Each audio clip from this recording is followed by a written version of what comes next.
Hello, hello, hello, filter-free America listeners. We are back together again. It keeps happening. I don't know how it does. It's magical. Let me think of a good comparison, an analogy, if you will. What is it? Let's go Star Wars. Okay. Do you remember in Return of the Jedi, right? When they're escaping the Sarlacc pit? Do you remember that? All right. You remember, let me paint the picture for you. Remember in the scene, right? Where they're on the little skiff, that little flying deal, right? And something happened, and where Lando, he gets flipped into the Sarlacc pit, right? And the Sarlacc's tentacle wraps around his ankle and starts pulling him in, right? Yeah. And then Han Solo, he's hanging off the edge, right? And he's getting ready to shoot the Sarlacc's tentacle, right? To free Lando, but he can't really see very well because his eyes are still suffering from the effects of the carbonite that he was sealed in, right? So he can barely aim, and Lando's yelling at him. He's like, "Aim higher, Luke, or higher, Han, aim higher," right? And he aims higher, and he pulls the trigger of the blaster, and the blast hits the tentacle and separates the tentacle from the Sarlacc, and it frees Lando, and then Chewie is able to pull up Han, and then Han's like reaching down this fucking weapon deal, and Lando grabs onto that, and they pull him up, and then they're free, and they're free, right? That's what happens to you, like every time you listen to an episode of the Filter Free America podcast, and when it's over, it's like you're falling into the Sarlacc pit, right? And the Sarlacc grabs your ankle with the tentacle. But then in the nick of time, another episode comes, and the new episode is Han with a blaster, and then he blasts you and sets you free, and then you're free once again. And to be clear, I am in this metaphor. This is the original version of Return of the Jedi, right? Before fucking goofball ass Lucas started adding all those extra special effects in there, because you remember the Sarlacc pit in the beginning, right? He used to have, it was just in the remake with the new version with the new special effects. It has like this fucking like a bird's chompy claw in the middle of it.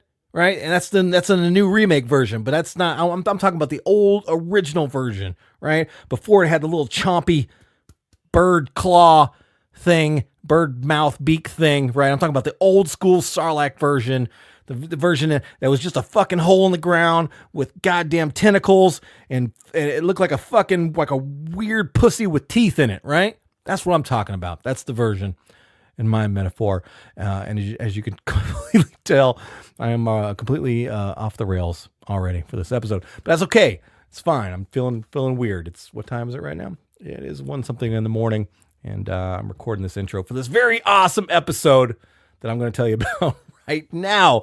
My dogs are even looking at me like I'm crazy. Relax, guys. It's fine. Daddy's okay. The guest this episode, Mike Merryfield. Mike Merryfield is a stand-up comedian, been a stand-up comedian for 23 years now, right? A true stand-up comedian veteran, right? You can find him performing all over the planet, wherever you can find good quality headlining comedians. He can be found there as well, too. And I was very happy to get to talk with him because we covered all kinds of cool stuff, comedy-related, and some other stuff, too, and I'm going to tell you about it. What we talk about? We talked about his comedy. We talked about his very intricate, well, not intricate, maybe not the right word, but his very important work that he does with the stand-up comedy record label 800 Pound Gorilla Records, right? Fairly new label, but they're doing really, really big things, doing very positive things for stand-up comedians. And by positive, I mean not ass raping them and taking all their money, right? You'll learn more about that in the episode. Also, we're going to talk about changes in comedy, difficulties being a comedian as it relates to, I guess the PC environment might be a way to generalize it, but we get a little bit more detail like that. And we also talk about comedy business, general business as it applies to a comedian.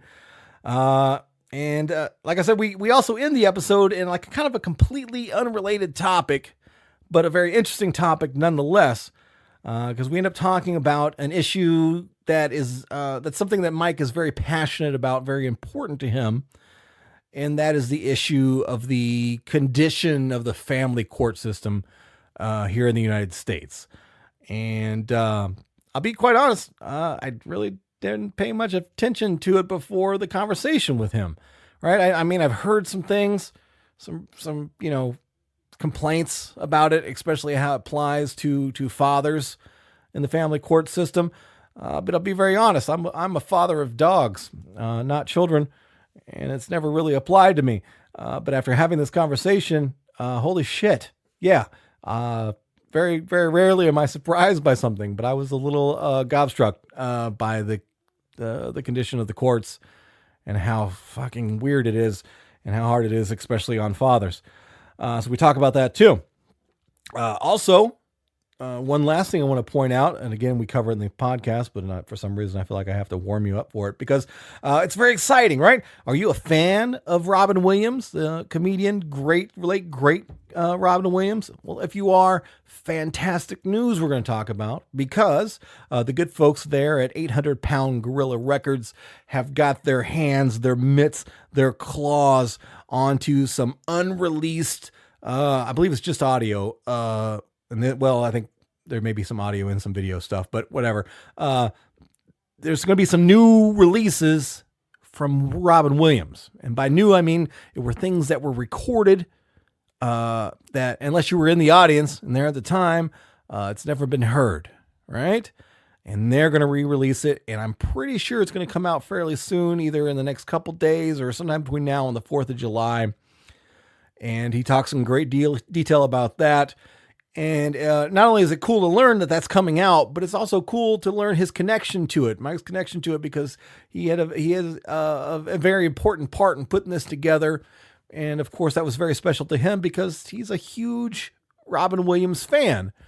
And it's a very special moment to talk about there. Real fast, let me give some promotion stuff for both him and the label. YouTube, go to YouTube and type in the little search bar there, 800 Pound Gorilla Records. One more time, 800 Pound Gorilla Records. Do that, subscribe to that, because you're going to find all kinds of cool stand-up comedy content there, right? I'm talking about some funny videos, some cartoon kind of edited stuff, where they put the little, they basically illustrate a comic's bit with cartoon. I saw some of that on there. And they also got like full albums of many comedians, right? That you get absolutely free. And again, as we all know, free is the best possible price you could ever pay for anything. It's free. And it's all there. So go to that 800 Pound Gorilla Records on YouTube and hit subscribe. Don't forget 800 Pound Gorillas is also on, did I say gorillas? It's not plural. It's 800 Pound Gorilla Records. They're also on Facebook too, like their page there, so you can get up to the minute Facebook posts about what's going on through their label. And some promotion for Mike. If you're on Twitter, follow him at Mike Merryfield, at Mike Merryfield. Mike, regular spelling. Last name, Merryfield, at Mike Merryfield on Twitter. And if you do the Instagram thing, it's at Mike is the big deal. At Mike is the big deal on Instagram. I'm not going to spell those words out for you because individually you should be able to spell those 5 very simple words. At Mike is the big deal. All right. We're at promotion real fast for the podcast. Or I guess for the sponsor of the podcast, simplewebsite.us. Simplewebsite.us. If you're new around here, this is what they do, okay?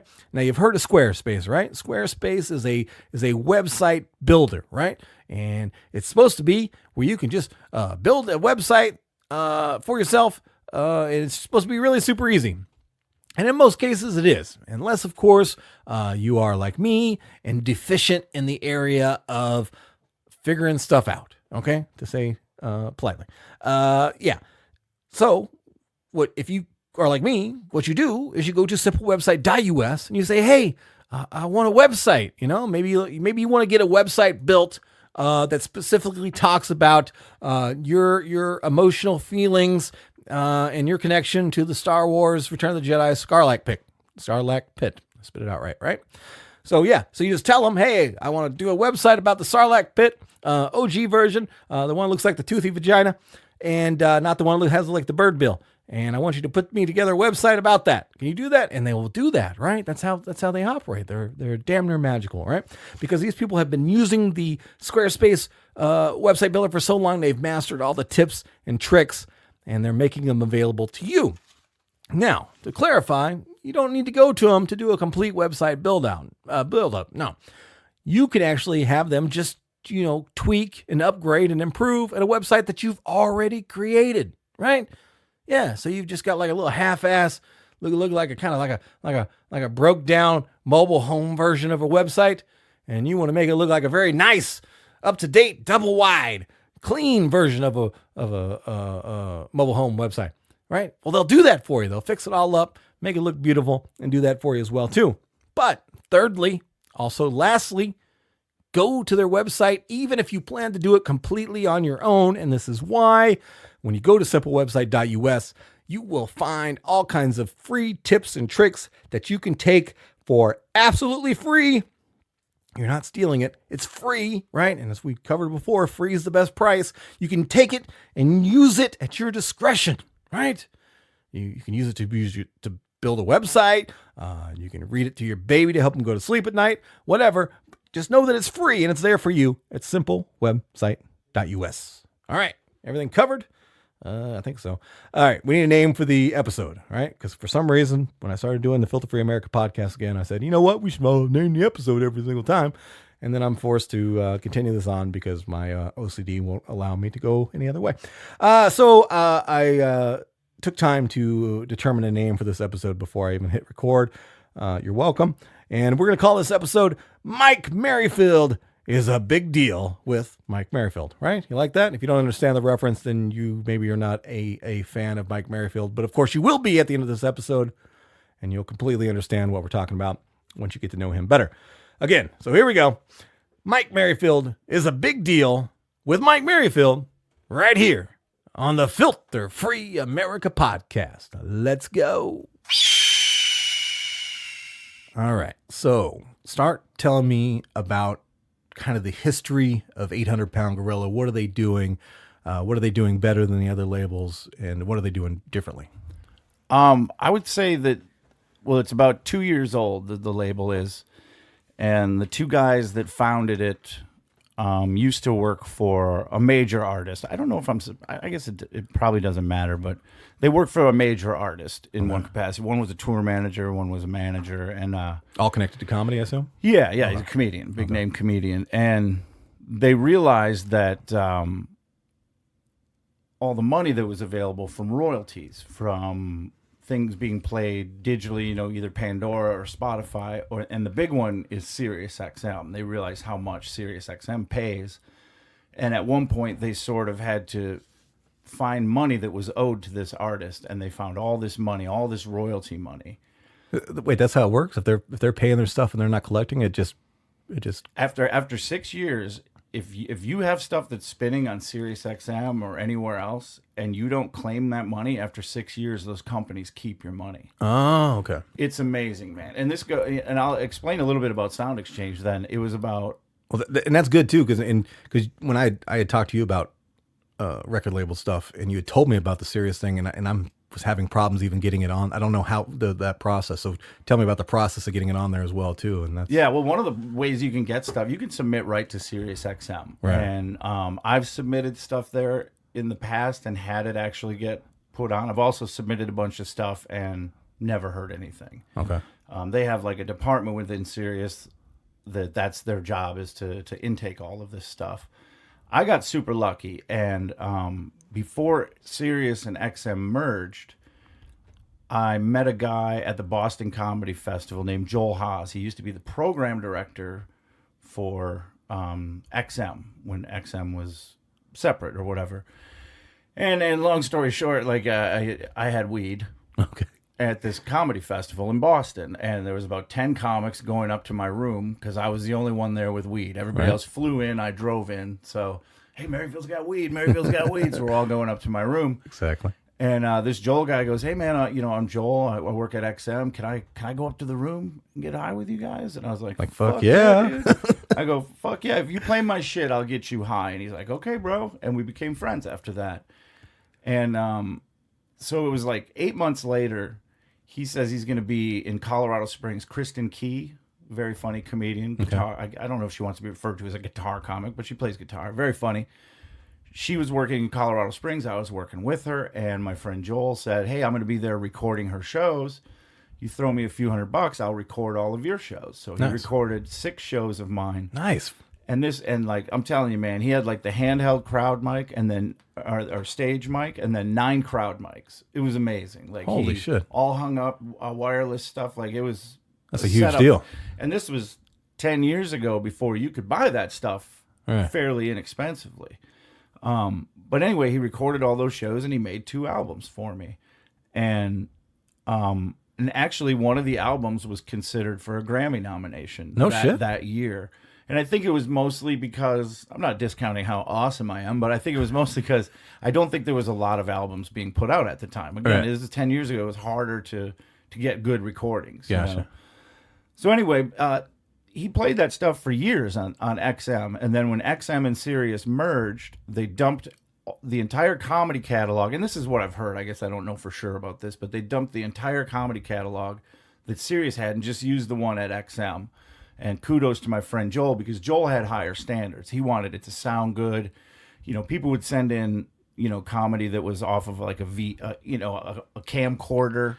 And it's that's what bothers me, because I listen on Pandora and Spotify, and like some of them sound like they're recorded on like handheld phones and things like that. Like, you really letting those things? Yeah, I mean, I spent lots of money to make mine sound good. Well, here's the thing, and I'm like Joel, where like I like it to sound good, and this, it's helped me at the label because I actually go out and record comedians now. Now I'm the guy wiring up the room and all that. Oh, nice. I didn't know that.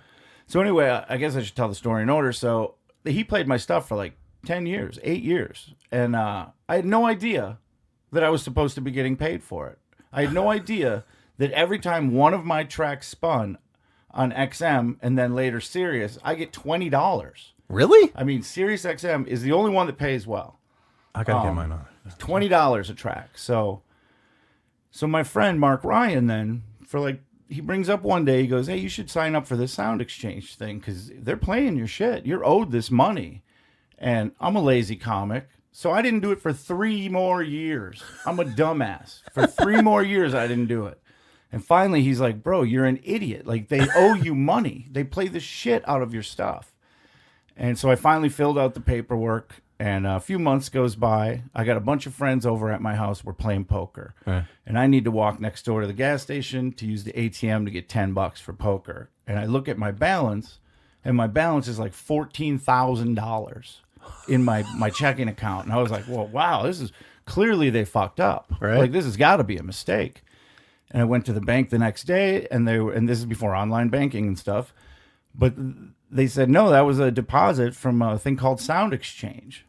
I got fucking $14,000, my first, and I could have gotten it 3 years earlier. You know what I mean? Fuck. Like, it was huge money. So one of the things I really want to let comics know, I would have the same reaction as like if I won the lottery. If I would have won $1 million in 14,000, my reaction would be exactly the same. Bro, it felt like I won the lottery. Holy It fuck. felt like it felt like I was given a huge gift. And I was broke at the time. I was planning on getting married and all that stuff. And then consistently for years, I made money. Every month I would get a check from them or a deposit from them. And I had no clue they paid that much. That's crazy. It's crazy. I get my little statements, and it shows my iTunes. It's like pennies, 4 cents for this one. Well, that's the thing. Now, Spotify and Pandora are different, and the reason, and this again, I don't know everything about this, but apparently these were all deals that were negotiated without consulting artists. These deals with all the music companies and the music distributors made these deals with Pandora and Spotify that look. We'll pay you like it's like 0.007 cents or something crazy like that for each spin, but it has to be. Yeah. It can't be $20. You know what I mean? Right. It can be $20 on Sirius because they it's pay for it. programmed. Right. It's programmed. They decide how many times it plays. Could you imagine if we got $20 a spin on Spotify, every comic would just sit at home and play spin his shit over and over. Yeah. So it can't work. So they negotiated this deal. That and I got to imagine the majority of those spins that I'm getting on Spotify and Pandora are free. Like I don't pay for it either. You know, I just use the free version of Spotify. Or Yeah. But you're still owed stuff. I mean, are Right. you signed up with Sound Exchange? If I need to double check that. I did all my stuff through CD Baby, and I Oh, okay. Because sometimes, through companies like CD Baby, and I can't think of the other one. There's another big one like those guys. Sometimes they pay you. It doesn't go through Sound Exchange, but you should make sure. should double check on that one. I remember there was like one thing, and it had to do with royalties overseas, and I'm like, do I really give a shit about that? Yeah. Do I need to worry about that? And I think maybe you do, man. By the way, Pandora is worldwide. You know, Spotify is that's a good worldwide. point. I mean, Okay, yeah. See, It wasn't much more. It was like maybe $100. I don't know if it was $100 to do it or what the price difference was. It wasn't much. So Yeah, I would definitely check into it. And this right here, everything we're talking about, this your confusion over it, my confusion over it. These two guys that founded the record label, that was sort of their inspiration. They're like, comics have no idea how to get these royalties. They have no idea, in some cases, they're even owed these royalties. right.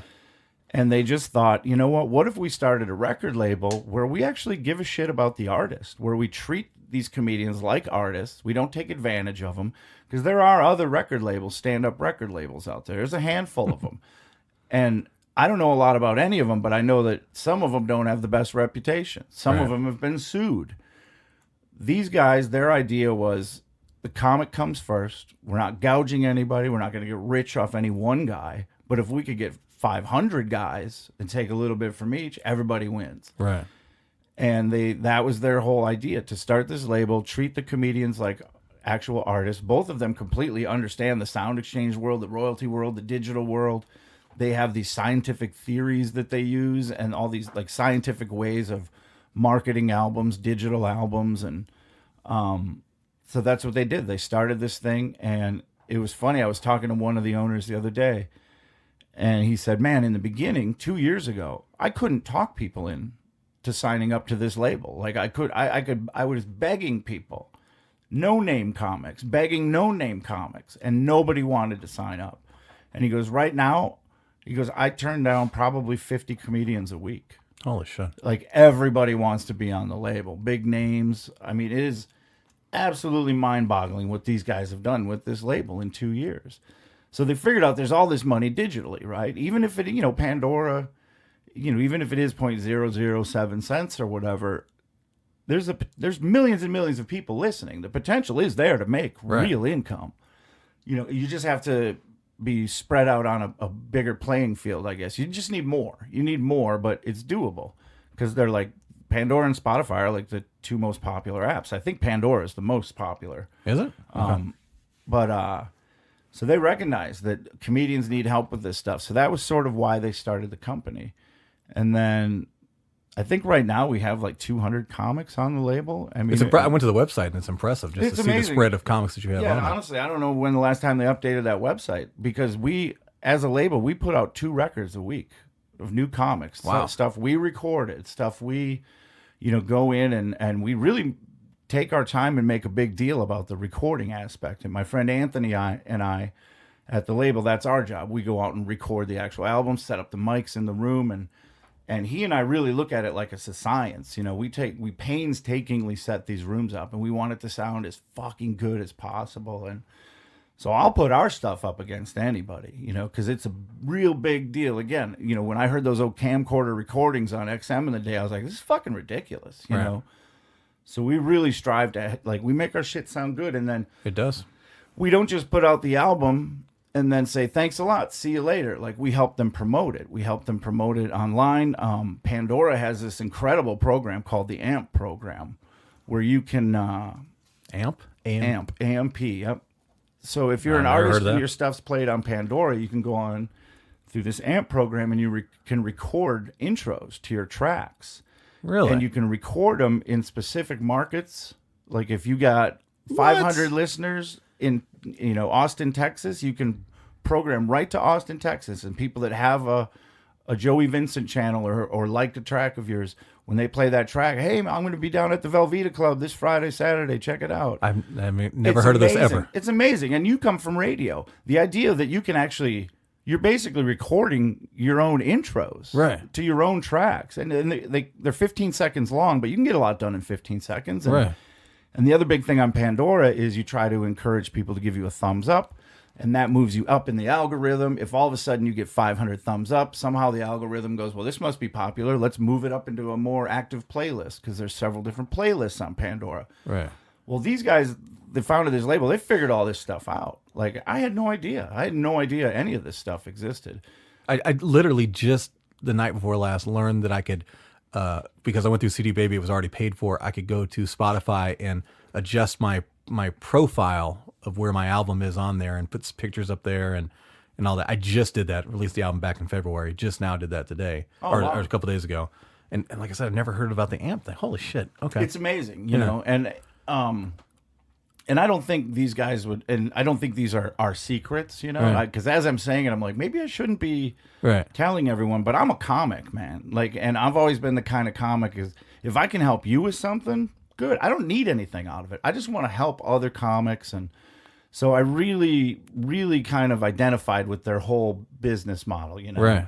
And, yeah, so, and since then they've just, I guess I could say this, we had a deal with Netflix where we took every single stand-up comedy special on Netflix and turned it into a digital audio album. And when I say we did it, I mean I did it. I edited 150 Netflix specials, tracked them out into 2.5 to 3.5 minute tracks. I titled all the tracks, and now on SiriusXM there's a channel called Netflix is a Joke, where it's a straight up Netflix channel on SiriusXM, and I literally programmed 100% of that channel. Now, is that just the audio of it, or is it just audio? So okay, I was going to say if it's like little tracks. So one of my jobs is one of the things I had to do is I had to remove anything that was too visual, and wouldn't play audio, with just audio.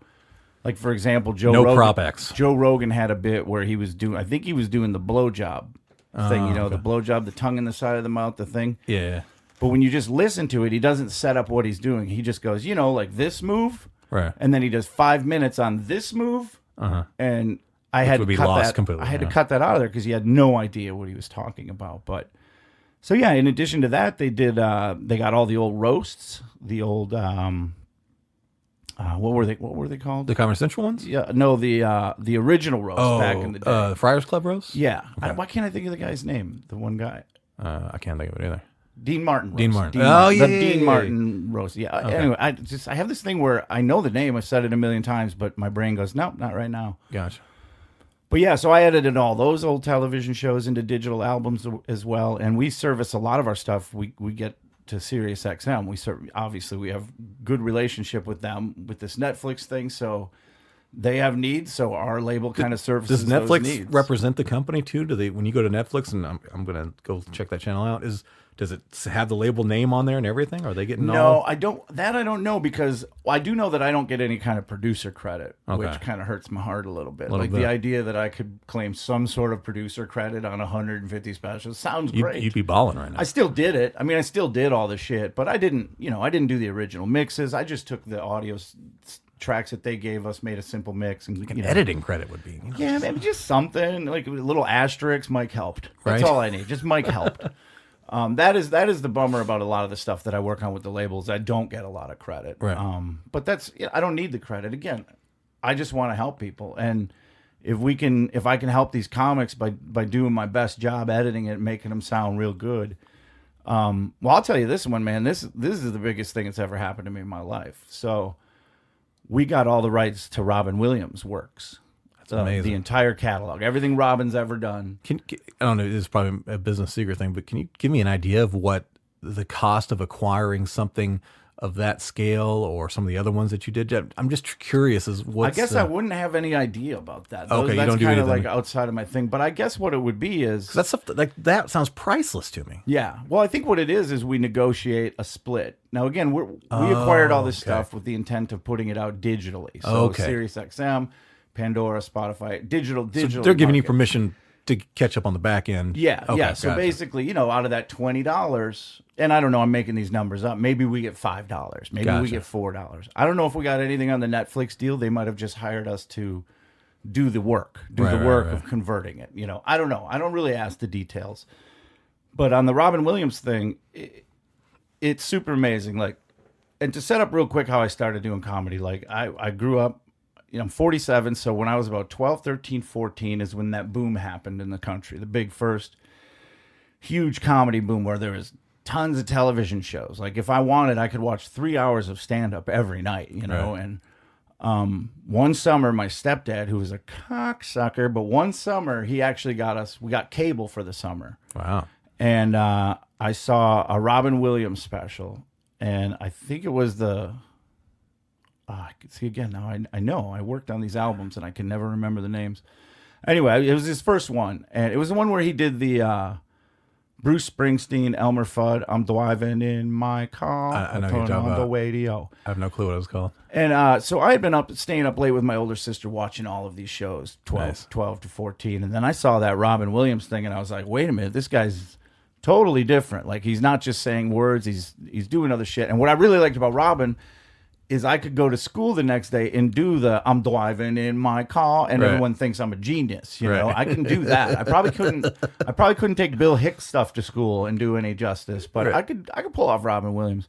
So I just fell in love with Robin Williams. I fell in love with stand-up comedy. I mean, it was my life. My sister and I, my mom worked 3 jobs, and my sister would let me stay up late. She'd be like, yeah, let's stay up late. Let's watch comedy. And we used to just watch everything and just take it all in.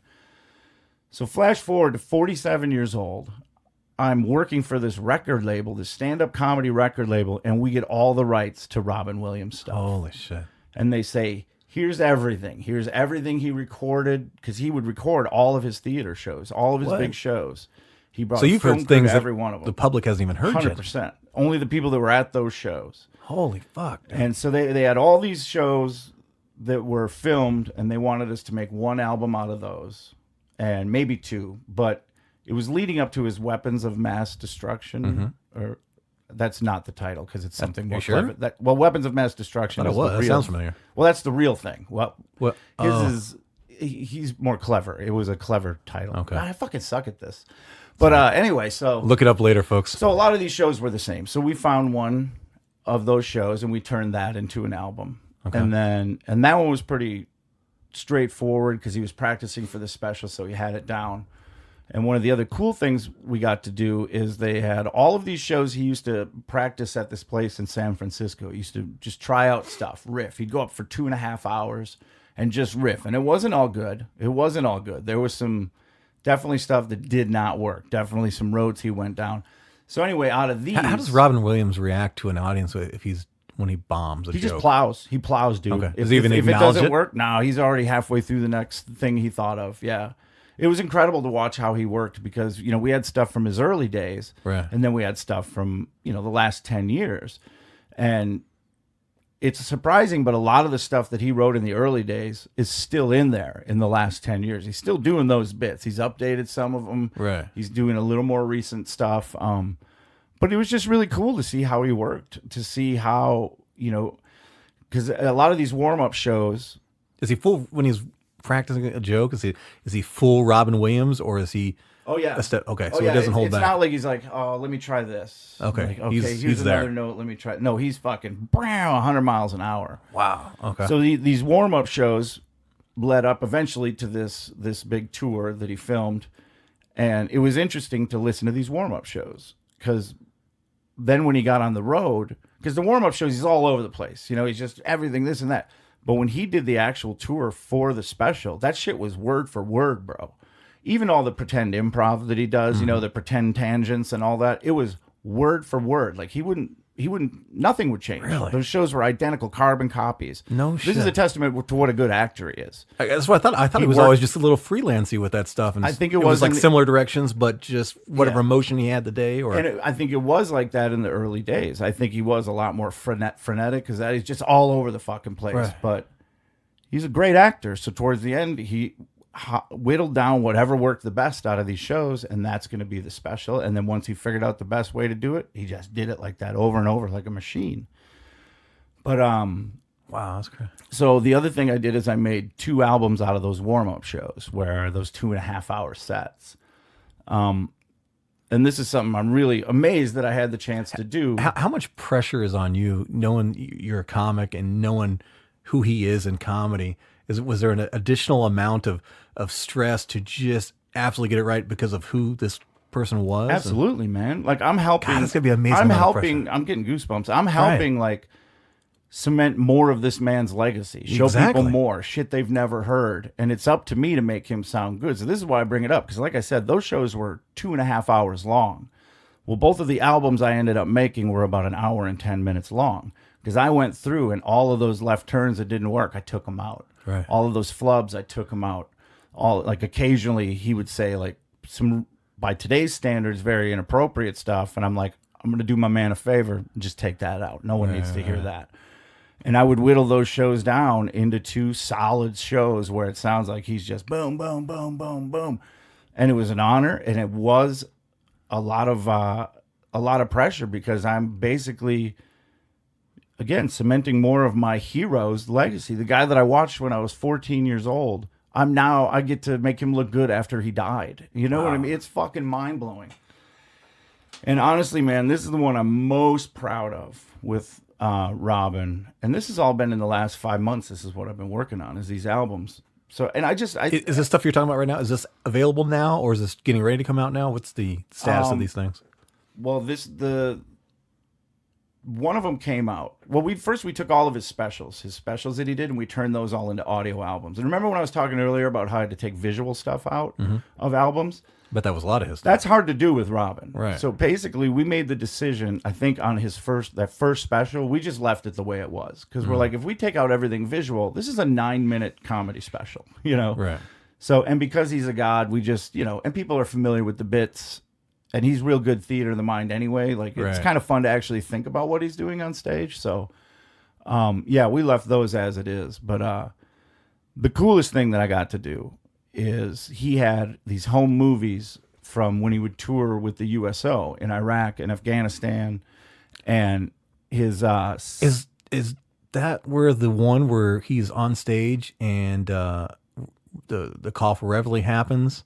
Yep, yeah, that was in there. Oh my God, that was in there. Okay, yeah. Those are from his home movies. He would have his. I love that one, because that's kind of like what you said. He's always doing the same kind of acting there and then.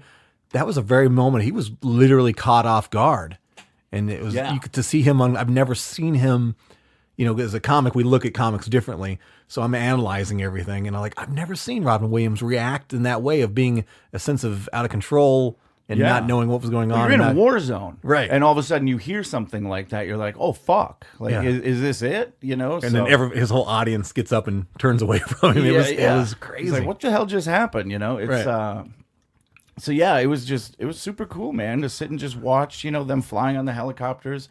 And I'm not 100% sure how this footage came to be, but from what I could gather watching it, I feel like it was his assistant. He brought his assistant with, and she would just film a bunch of stuff, and she would film some of his shows, like that one there that you're talking about. And there was like 15 different shows of his, and not all of them they wouldn't necessarily film the whole show. Some of them was just 5 minutes of his stand-up. And some of them were, you know, him on the back of a truck with a bullhorn, you know, him in a big, huge room with no microphone, just fucking screaming and murdering, by the way, murdering. These troops loved it.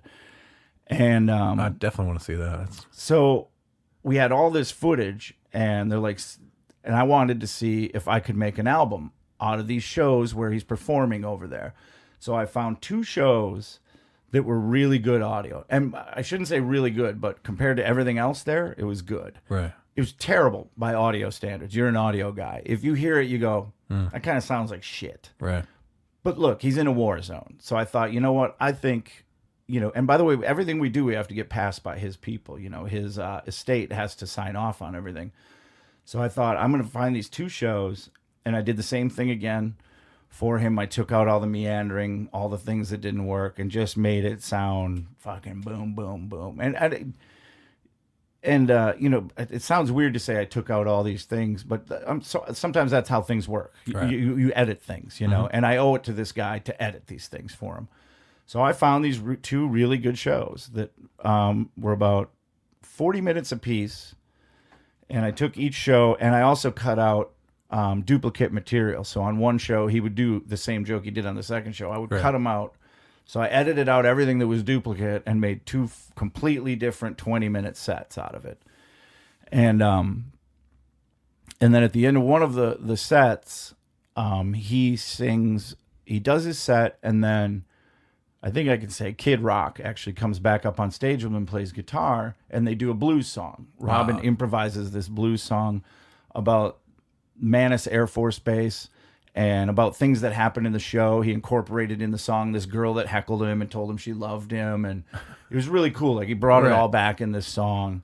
And at the end of the thing, he just yells, "Carpe diem, live your own life." And it's just this culminating thing. So I put the other set first. I put that set last on the album.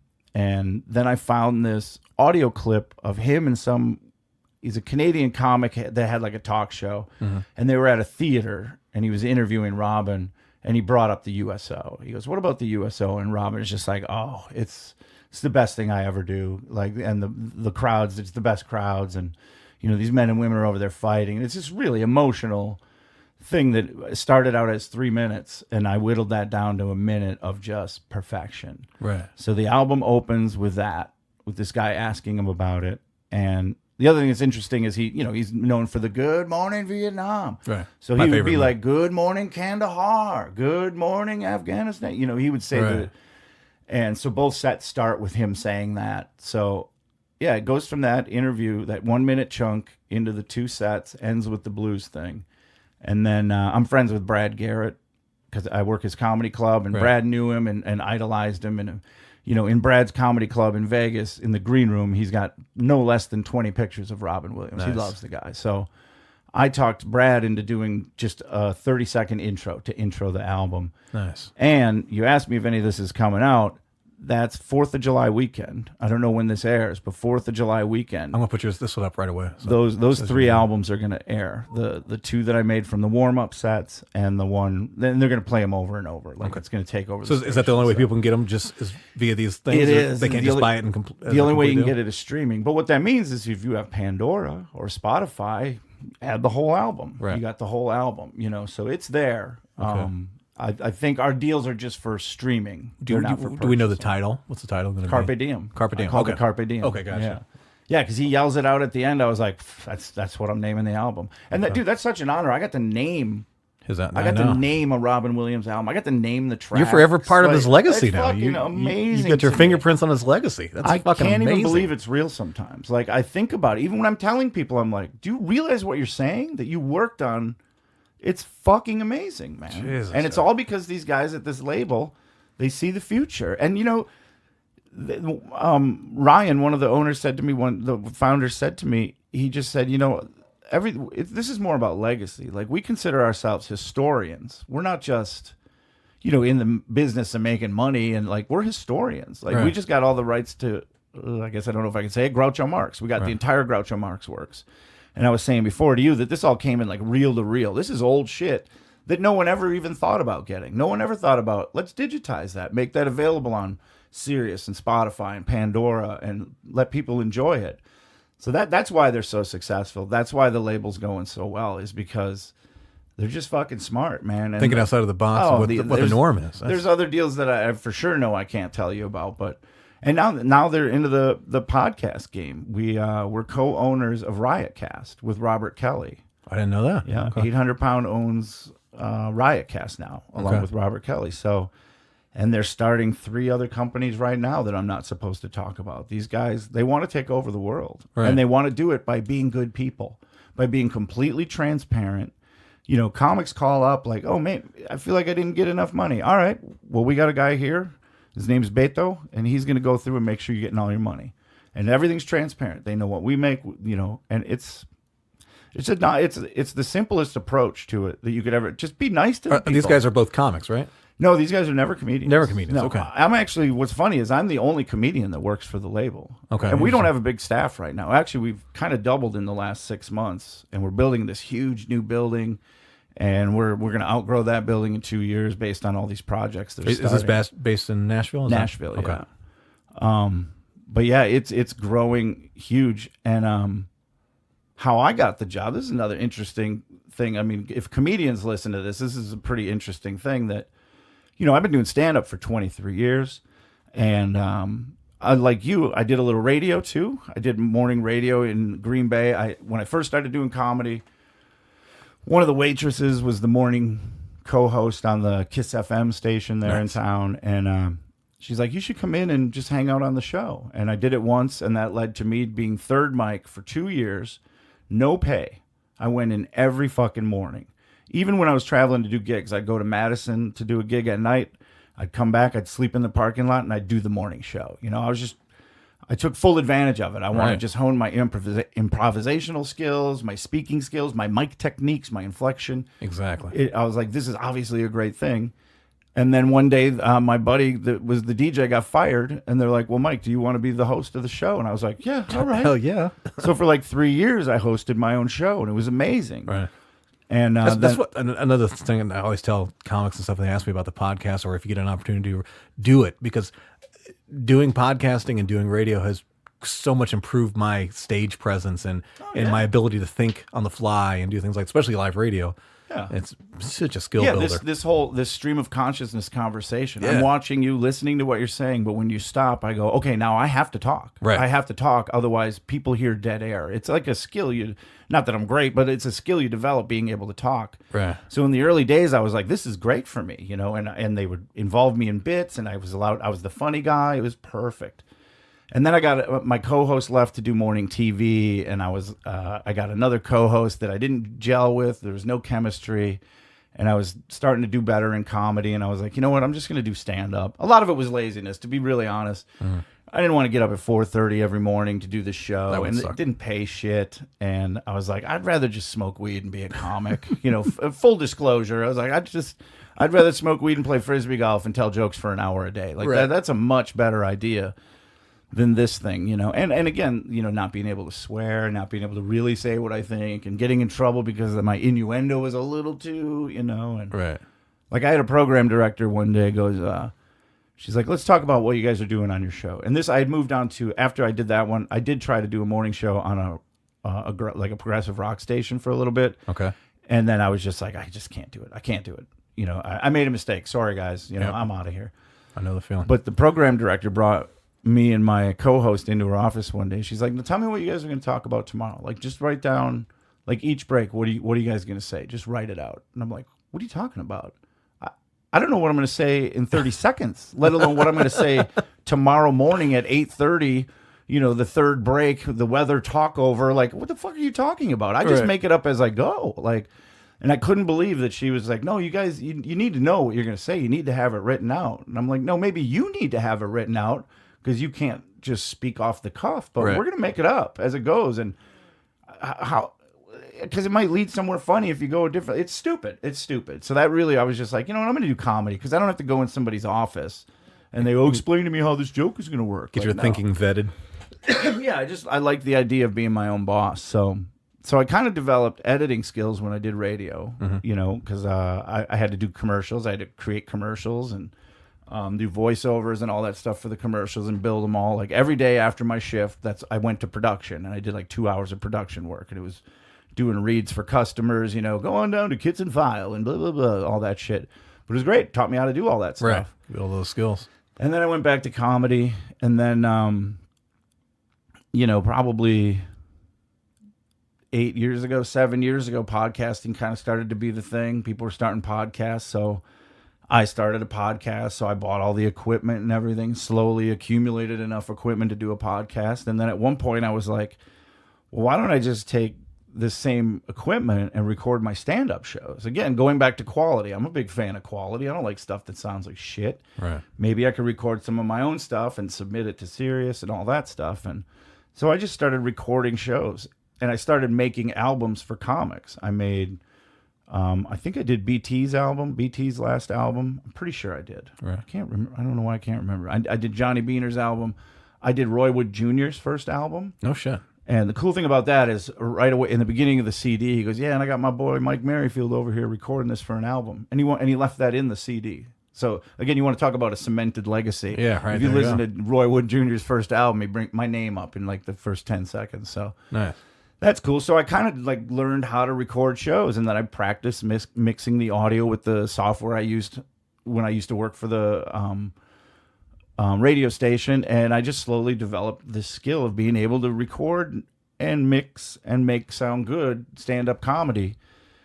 And then it's just so weird how things happen in life, you know, and it all comes full circle, because a year ago at this time, I wasn't doing very well. I mean, I got to the point where it was harder and harder to get stand-up comedy work. I was also, I think, just kind of disgusted with all of it, and just like, I'm tired of fucking sucking dick for work, man. Like, I'm not saying I'm great, but come on, I'm sure somebody's mentioned my name to you. Like, come on, man, or you do the work. Go on YouTube, look at my shit. Like, take the time. And I just got I couldn't get work, you know, and it was getting really, really bad. And, my buddy Mark, his management, are the guys that started the label. Nice. They're these two guys that founded 800 Pound Gorilla. They started this thing, and I knew they were doing it. And then at one point, they needed help with something. They needed help with some work for the label, and they were having Mark help out with it. And he said, "Well, why don't you have Mike help out with it? He's pretty good at this stuff, you know. Have him." And this was just metadata. It was just like taking. You know, you would listen to a track, type down keywords, type down what style comedy it is. Is it dirty? Is it clean? And this metadata goes to Sirius and to Pandora, so they know where to place the tracks, so they don't end up playing a filthy track on the clean station and that kind of stuff. And it also, so, you know, if they wanted to do like a Halloween special, they could type in Halloween, and every joke that had Halloween in it would bring it up, and they could maybe make an hour special about Halloween.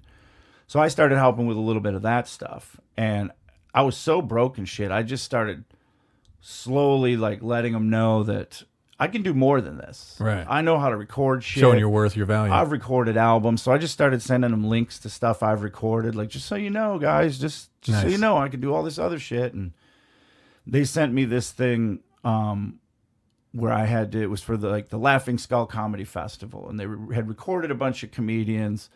And they go, yeah, we just want you to chop out the tracks of the comics, and we're going to get a voice guy to intro each comic, and we haven't figured out how we're going to do it yet. You know, is it going to be like a tour of the festival, and this guy is like your host on the tour? Well, I did it. I did the voice work. I did everything. Nice. I put the whole fucking album together. Like, in 2 days, I go, how about this? And they're like, holy shit, dude. Like, you just did the whole thing. I'm like, that's what I'm telling you, bro. I can do shit, you know? That's why you do it, man. Little things like that, Right. where... You know, and it's, again, I've heard my whole life, if you just try for it, and if you could get it, and you can make it happen, and just all this positive thinking and all this stuff is like happening. You know, I'm Right. slowly inching these guys along, and then at one point, man, I was just so down in the dumps, no money, behind on child support, just really fucked. And I just go, you know what? I'm just gonna fucking tell them they need to hire me. I'm not gonna ask. Right. I'm done giving hints. Right. So I just sent them an email. I go, you guys need to hire me, because I'm at the point where I can't get enough work doing stand-up, and I have to get a real job. And I don't want to be the funniest guy that manages a McDonald's. I don't want to be that guy. No shit. So you guys need to hire me.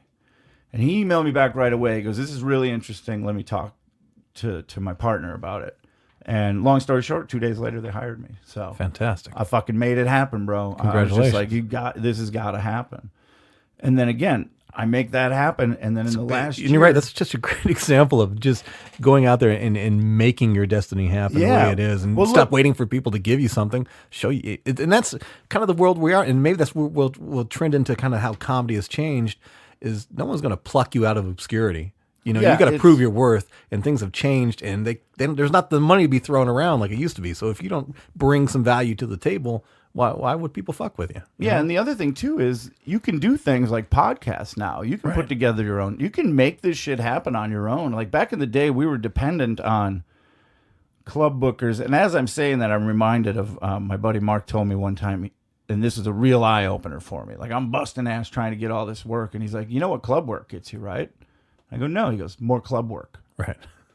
That's all it gets you. Yeah, it's money, but you're still working at a club, and that's ultimately probably not where you want to be. So you got to figure out how to get to that next level, you know?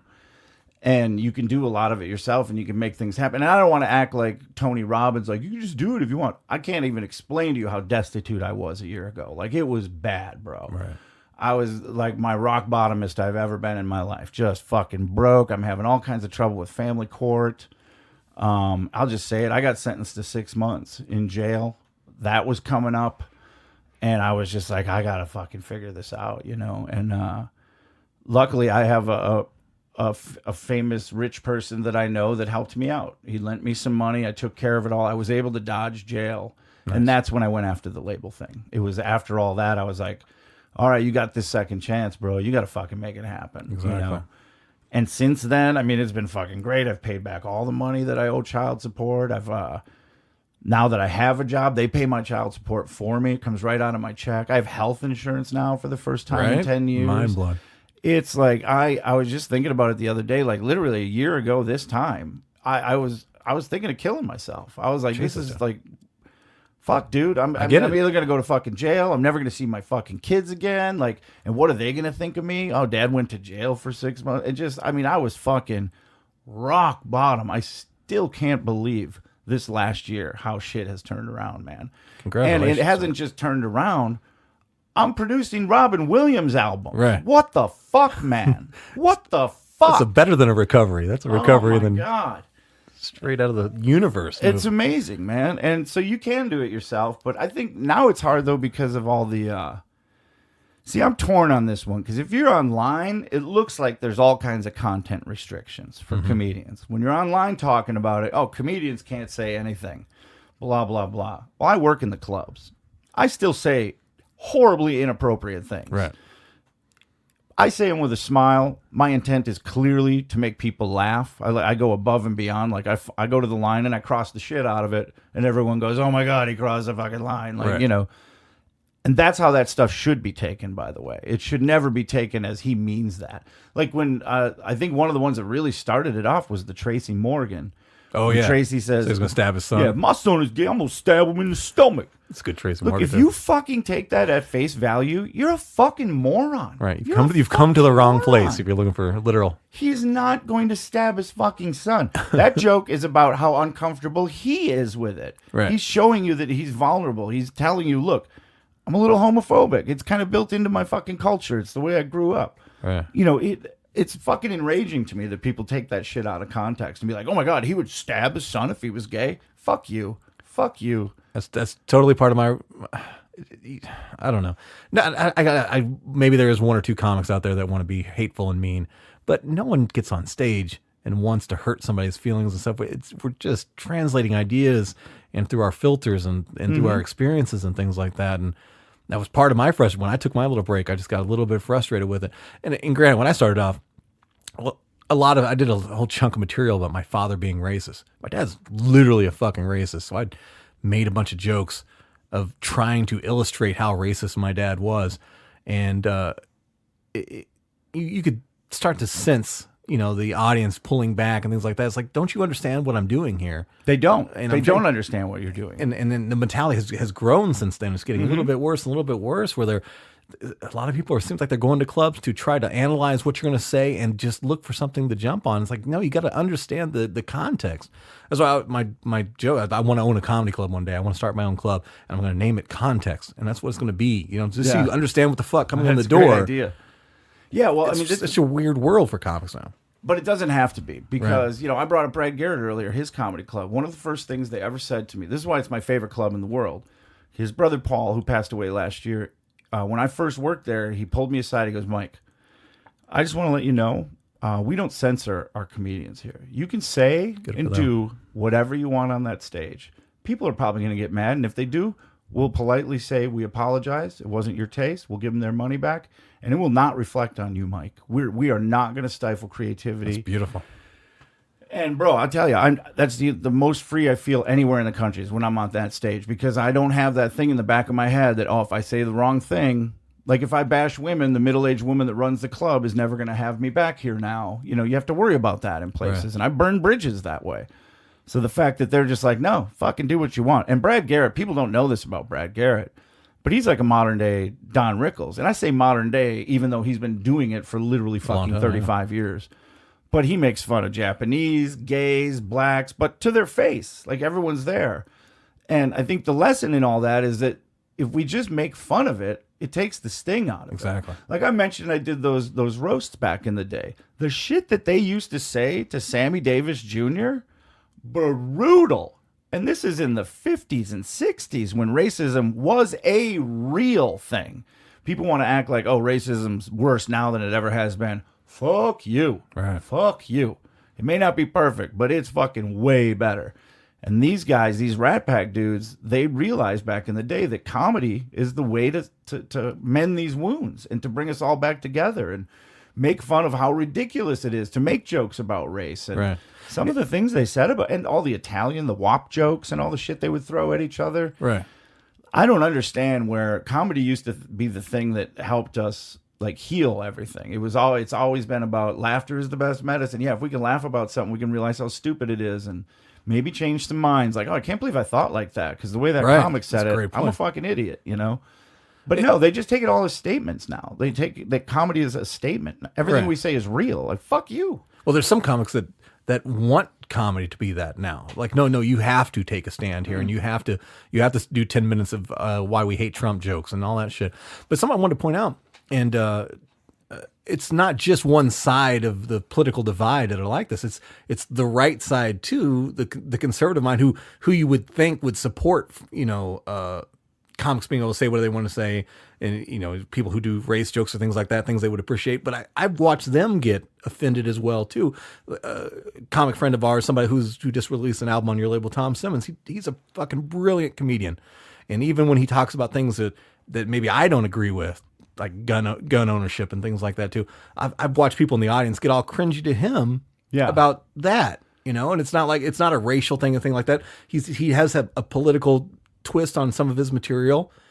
Why would you get offended? Let him say his fucking because jokes. They're fucking stupid. Yeah, they can't just appreciate what a well-crafted, funny, clever joke is. They can't appreciate that. Okay, this guy clearly disagrees with me, but that was a fucking good joke. You're a shit person if you can't look at things from the other side, and that's unfortunately what this damn social media has done. Is if everyone picks a side, and I thought you were on a side. I remember in our text, I think I said I thought you were right wing, but I think I really thought you were like left wing. But I get confused by every either way, party possible. that's the thing. Either way, I'm neither. I don't give a fuck. Same. I'm like, I got my cable bills due. I got to put gas in my car. I give a fuck who's doing what. Right. I don't care. I think abortion is murder, but I think you should have the right to do it. Exactly. It ain't my fucking babe. Kill your own fucking babe. What do I give a fuck? You know what I mean? Like, I have interesting views on everything. I don't care. I love you. I kind of like the idea of people owning guns. I mean, the more the fucking merrier. Fuck it. I've shot an AR-15. It is fucking fun, man. It is. So, but you need to be able to differentiate between the guy that goes to the gun range and the fucking asshole that's going to go crazy. Exactly. But yeah, it's the social media it's everyone chooses sides and everything's just blown out of proportion. And I stopped watching mainstream news 7 years ago. I was just like, I can't do it. I can't even watch like the nightly news. It was just enraging me. All this shit. That's about to say, we had cable about 7 years. I think it was about the same. Yeah. We just have internet. Life is now. better. Oh my God. It's so much better. And the only reason I know that anything happens is because I'm on Facebook. Mm-hmm. Same. And I think that if I wasn't a comic, I always tell myself, if I wasn't a comic, I wouldn't be on Facebook. I probably still would, if I'm being honest with myself. But I feel like I need to go on there. But so I inadvertently find out about all these things. But I couldn't tell you anything about school shootings and shit like that. I don't know anything about it. And I have kids in school. Right. But I feel like if it's going to happen, it's going to happen. I've done too much worrying in my life already. I've always been a person that worries. My parents got divorced when I was young, and it just created this worry thing in me. Just worrying about worst case scenario happening. And so when you watch like the news, like they feed that shit. They feed worst case scenario. Shouldn't we all be dead from bird flu right now? Right. Shouldn't we all be dead from the Zika virus? The way they fucking talked about that shit, it was the end of the world. Like it was the end of the fucking world. Haven't heard one fucking thing in years. And that's kind of when I started to realize, like, this is bullshit, dude. You know how weird we react if we turn on the news and they say, hey, everything's fucking great today. I know. Well, there would be no. It's going to rain at noon, but aside that, everything's fucking fantastic. It just feeds negativity. There's this whole idea that it feeds people's negative side and makes you fight. And I've been doing a joke now about. I kind of try to blindside the audience with it. I go, this is a real divided time in this country. We're all, I'm not going to say what it is or who it is that's got everyone pissed off, but everyone's mad at each other right now. And it's terrible.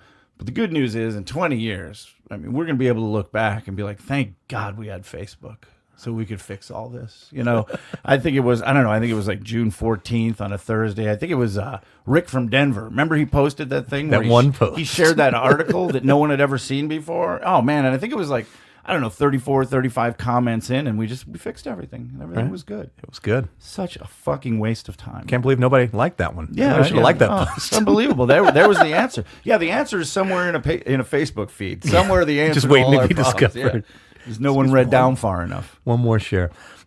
Back a little bit to the business side, and again, you're 23 years in, right? Mm-hmm. 23 years in comedy. What has changed for you as far as the business of comedy for you as you perceive it? Like when you were in there, what was the right thing to do, and then what do you think is the right thing to do now as far as if you wanted to give advice to comics, especially working in the label, you're seeing it from another angle and another filter now too. What was the path then versus the path now? I think the path is still mostly the same, is that you got to do it for a long time, man. Right. Like the idea that, again, that's the other thing the internet does, is this younger generation of comics. They want everything now because everything else in their life is on demand. They can watch a movie like that. They can listen to music like that. Well, why can't I be a comedian like that? Because you can't. You can't. Look at any given time, the top 10, 15 comics in this country have all been doing it for 20 years before they got famous. Louis C.K., Louis Black, Larry the Cable Guy did it for fucking 20 years before he got famous. Ron White. Right. I mean, the list goes on and on. Bill Burr, Nick DiPaolo, like all these guys. The secret is you have to do it for 15 fucking years, man. Right. We're not all Dave Chappelle. There's one Dave Chappelle, and apparently he was fucking hilarious the first time he ever went on stage. Yeah. And I actually did find an old set of his. I was editing some stuff for the label, and I found one of Chappelle's bits from, it was Showtime Comedy Club. I was chopping tracks out of that. Mm-hmm. He was fucking great back then. Just the way he told the bit. Although he did do this little thing where he would giggle. He'd be like, ha, ha, ha, ha. Ha, ha, ha, ha, like in between words. Oh, like it was really annoying. Yeah. And I'm like, oh, so glad he dropped that. But he was fucking great. Right. Even back then he was good. But you're not going to be that good. I'm not going to be that good. We're not that good. He's a fucking anomaly. Bill Burr, he's an anomaly. Brian Regan, he's an anomaly. You know, Joe Rogan, all these guys. They're very special people. But you could maybe get there. But it's not going to happen in 5 years. I've been doing it 23 years. And I haven't really necessarily made it anywhere in stand-up. I have a few little TV appearances. But my only goal, to be honest with you, obviously, who wouldn't want to be rich and famous, ultimately? When you're 25 and you start doing comedy, you're like, yeah, I want to get rich and famous. I'll get all kinds of pussy. People will give me free drugs. It'll be great, you know? But then the older you get, you're like, it's probably not going to happen, you know? But so I, at some point, was like, look, if I don't get rich and famous, I don't give a shit. I just want to have the respect of my fellow comics. I want other comics to go, oh, no, he's a good comic, man. Like, he fucking kills.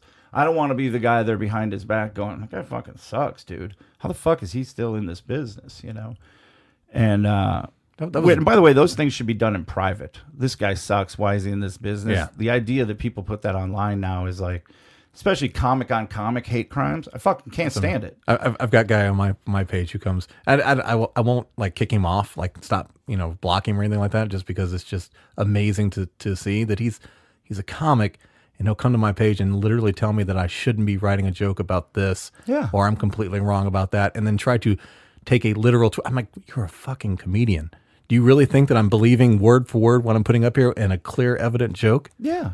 Well, that's the amazing thing. Why the fuck? Comedy is the last thing that should be subjected to that. Right. It should be taken as is. And this is not. I'm not breaking new ground here. It's the only art I think that's really doing that. When was the last time you heard somebody complain about a painting? Yeah, exactly. Well, here, I heard Jim Norton give this example when rape jokes were the big thing, and everyone was like, oh, you should never write rape jokes. Oh, it's terrible to write rape jokes. Well, how come a comic can write a joke about rape, and he's the worst person in the world, but a famous actor can act out an actual rape in a movie? The girl's screaming, they're holding her down, he's forcing his dick in her, and no repercussions. He wins an Oscar for it. Right. He's the best fucking... And personally, that should be the way it is. He shouldn't get shit. He's an actor. He's playing a role. It's for entertainment. It's for, but why the fuck do we get in trouble for making a silly joke when you can go and actually see the thing we're joking about being acted out by a famous actor. It's fucking hypocritical. It's mind-blowing. It doesn't make... You know what I think it ultimately is people are just mad because they don't get the joke. Because their feeling on that subject is so strong that it just won't allow them to go, well, it was a good joke, you know. What's your answer to people who use excuse about being triggered in an audience? And it's like... Fuck off. Right. Fuck off. I get triggered 50 times a day. Right. I hear a song that reminds me of my ex-wife. I'm triggered. I don't call the fucking radio station and You say, can't play stop that playing song that anymore. fucking stop playing Baby Hit Me One More Time by Britney Spears, you sons of bitches. You know what I mean? You're triggered. Fucking grow up, dude. Right. Life's not going to be fucking easy, man. Like there's in the future, there's going to be this arbitrary list of just, no, you can't do this joke. This is just, fuck. Don't go in the fucking club. Triggered. Just don't I'm go sorry, in I there. made you think of something? Right. Fuck you. Control your brain, stupid. If you're triggered, just go, oh, well, this context, this guy's trying to be funny. I'm not going to go down this spiral of thinking about the time my uncle put his thumb in my butt. Like, it's fucking stupid. You're a fucking dumb person who can't control your own brain. And Right. And I get it. I mean, I know the reality of somebody being like, certain episodes I've interviewed, you know, a rape victim who was, you know, was sexually assaulted at 16 years old. And I put that trigger warning on her to let you know before you listen. But that should just be assumed before you walk in the club door or the venue or something like that, that these are ideas formed into jokes and you're not going to agree with every fucking thing coming in. well, it's like Why can't we just go back to just that? Like, this is our fucking sanctuary for thought in here. it's like that program director saying, what are you guys going to do on your show tomorrow? Write out exactly what you're going to say. You don't fucking need to know. What happened to just experiencing something? Right. Now you got to have a list of all the things that might trigger you in this performance. Right. It's becoming too ridiculous. I was working at a comedy club recently, and they had a sign in the green room that said, please don't say, hello, ladies and gentlemen. Please say, hey, folks, welcome to the club. Don't say ladies and gentlemen. Really? 'Cause we don't want to leave out any alternate genders. Like, first of all, I'm not denying that maybe there are other gender. You know, if you want to identify, you can fucking do whatever you want. Exactly. That's my point. But if you get triggered by ladies and gentlemen, which has been the way entertainment has started since the beginning of fucking entertainment, if you can't go, oh, that's just the way that's not a hateful thing against me because I identify somewhere in the middle. Fuck you. It's ladies and gentlemen. Jesus Christ, you know? So the fact that now we got to change that because someone might be offended that, well, they didn't say my gender. They didn't bring up my gender. I'm sad now. Like, fuck off. That's not a negative thing. It's not an attack on you. Right. It's just the way entertainment pieces begin since the beginning of time. Ladies and gentlemen, welcome, ladies and gentlemen. Just, it's not a mean-spirited thing, but now we even have to change that. So Right. I think it's just gone too far, man. Way too far. it is. And I think it'll work itself out. I think it will. It has to, or we're done as a nation. I hope so. We're That's fucked as why a I've changed my plan. I'm using my podcast to build my audience and present myself of how I am, and I'll just do my own shows. You know, Yeah. I can go do an hour worth of comedy. I'll just book my own fucking room and do it the way I want to do it. And no one's going to build you know, if somebody wants to book me and knows what they're getting, then that's perfectly fine. Yeah. But it's more important to me now, especially when taking the 2 years off was the best thing I ever did because it gave me a chance to evaluate what I missed about comedy. And I miss writing jokes and I miss telling jokes. And I got kind of caught up in my first, 5-6 years where I was, chasing that nut and trying to, I'm in these two clubs. Let me get in this club too. And I would take a really emotional, setback if I didn't get what I thought I should be getting. And it's not what I got into comedy about. I love the craft of comedy. I love the writing the jokes of comedy. I love hanging out with somebody like a Tom Simmons and laughing amongst each other, and helping each other write jokes and things like that. That's the beautiful part of stand-up comedy that I really, really like. And I'm having so much more fun the way I'm doing it now. Yeah, the camaraderie has been something. Like, Tom Simmons and I have been friends, I think for 15 years. And we became friends because we just worked a week together in Tulsa, Oklahoma 15 fucking years ago. Nice. And since then, we're friends. I email him, text him. I ended up producing that album that he just put out. I produced that. That one I really did produce. I think I actually got credit on. But Nice. and I'm with you, by the way, on Tom Simmons. How he's not writing for The Daily Show is he does those So Then There's This, where he puts, I don't think he's doing as many anymore, but he was Right. doing like 3 of those a week. They're 3 minutes. They're all on topical issues. 3 minutes of joke, joke, joke, joke, joke, joke, joke, joke, joke. And Tom's pretty good at going after both sides. He's pretty good at it. Definitely. Well, maybe that's why he didn't get the Daily Show, because they're not exactly good at going both ways. You He know, didn't lean enough one way. but the guy's an amazing writer. You know, I made a post the other day. I shared something about fathers' rights or something like that, and Tom in the comment section said, "Look, why are we worried about families being separated at the border or why don't we fix families being separated in family court before we worry about families being separated at the border?" Well, I forget how he said it because he's Tom Simmons. It was fucking brilliant. I'm like, Jesus, that's fucking great, Tom. Like, it was a great joke, you know, which obviously pisses people off because, you know, I'm acting like my, you know, and again, this whole family court thing, I'm not a victim. The kids are always the victim. You know, I can get fucked over. I'll be all right. But so I don't know why I sidetracked into that, but yeah, Tom's great. He should be writing for a major TV show. It blows my mind. Yeah. So, which is another lesson to comics. You know, you can be the best in the world and still people might not give a shit. Right. Some of the funniest people I've ever met in my life aren't famous. Well, this is kind of an industry question. Then is that because of a lot of it has to do with this PC movement where certain comics are being plucked and pushed forward faster because they fit the group think mentality that fits this, either a demographic or a political point of view? Is that maybe what's happening? Because like you said, Tom will challenge both sides, and even if a lot of his ideas are left, he really goes hardcore left on some things that even them are like, well, we can't sell that either because he takes down religion too hard, or he's too hard on this, which I think is why he's a fucking national treasure. He should do that stuff. Yeah. Do you think that's part of it as well too? Are they looking for this fucking middle ground of comedy? Because that's what it feels like to me, and it feels like the diluted version of comedy is what's being pushed. I 100% agree. But because I think the people that are investing millions of dollars into these TV shows and stuff, nobody's louder than the left. I mean, nobody. I mean, they try to take your fucking job. They try to ruin your life. They're still trying to ruin Louis C.K. The guy lost $30 million fucking dollars. Quote me, did not do anything wrong. Still lost $30 million, and they are still bitching. Well, he shouldn't be able to do comedy. Right. Fuck you. If he was a plumber, would he be able to go back to plumbing? Fuck off. It's his job. Right. He lost $30 million. He has children. But you have no sympathy for any of that. And his story got blown out of proportion. But yeah, I think these people are afraid to invest money because they know how fucking crazy people get if they're triggered or if they're, you know. So nobody's taking risks anymore. Nobody's taking risks. It's a shame. 800-pound gorilla, do they have any? We don't think about any of that. Whatever you do is what you do. Funny. If it's funny, it's funny. And for the most part, man, SiriusXM, we send a lot of stuff to them. They're like that too. That's why I say a lot of these problems are like perceived problems. Okay. In the real world, you can still turn on SiriusXM and hear off-color jokes, you know, not blatant, you know. Yeah. Like, I will say that, you know, I edited a whole bunch of these Showtime comedy clubs from back in the day and Full Frontal Comedy, these shows that I used to watch when I was 12. And I had to go through and pluck comedy out of there by, you know, famous artists and tons of different people. And some of it, now I'm a guy that thinks you should be able to say whatever you want. I'm a guy that I've said faggot a million times in my life. I call my friends queers.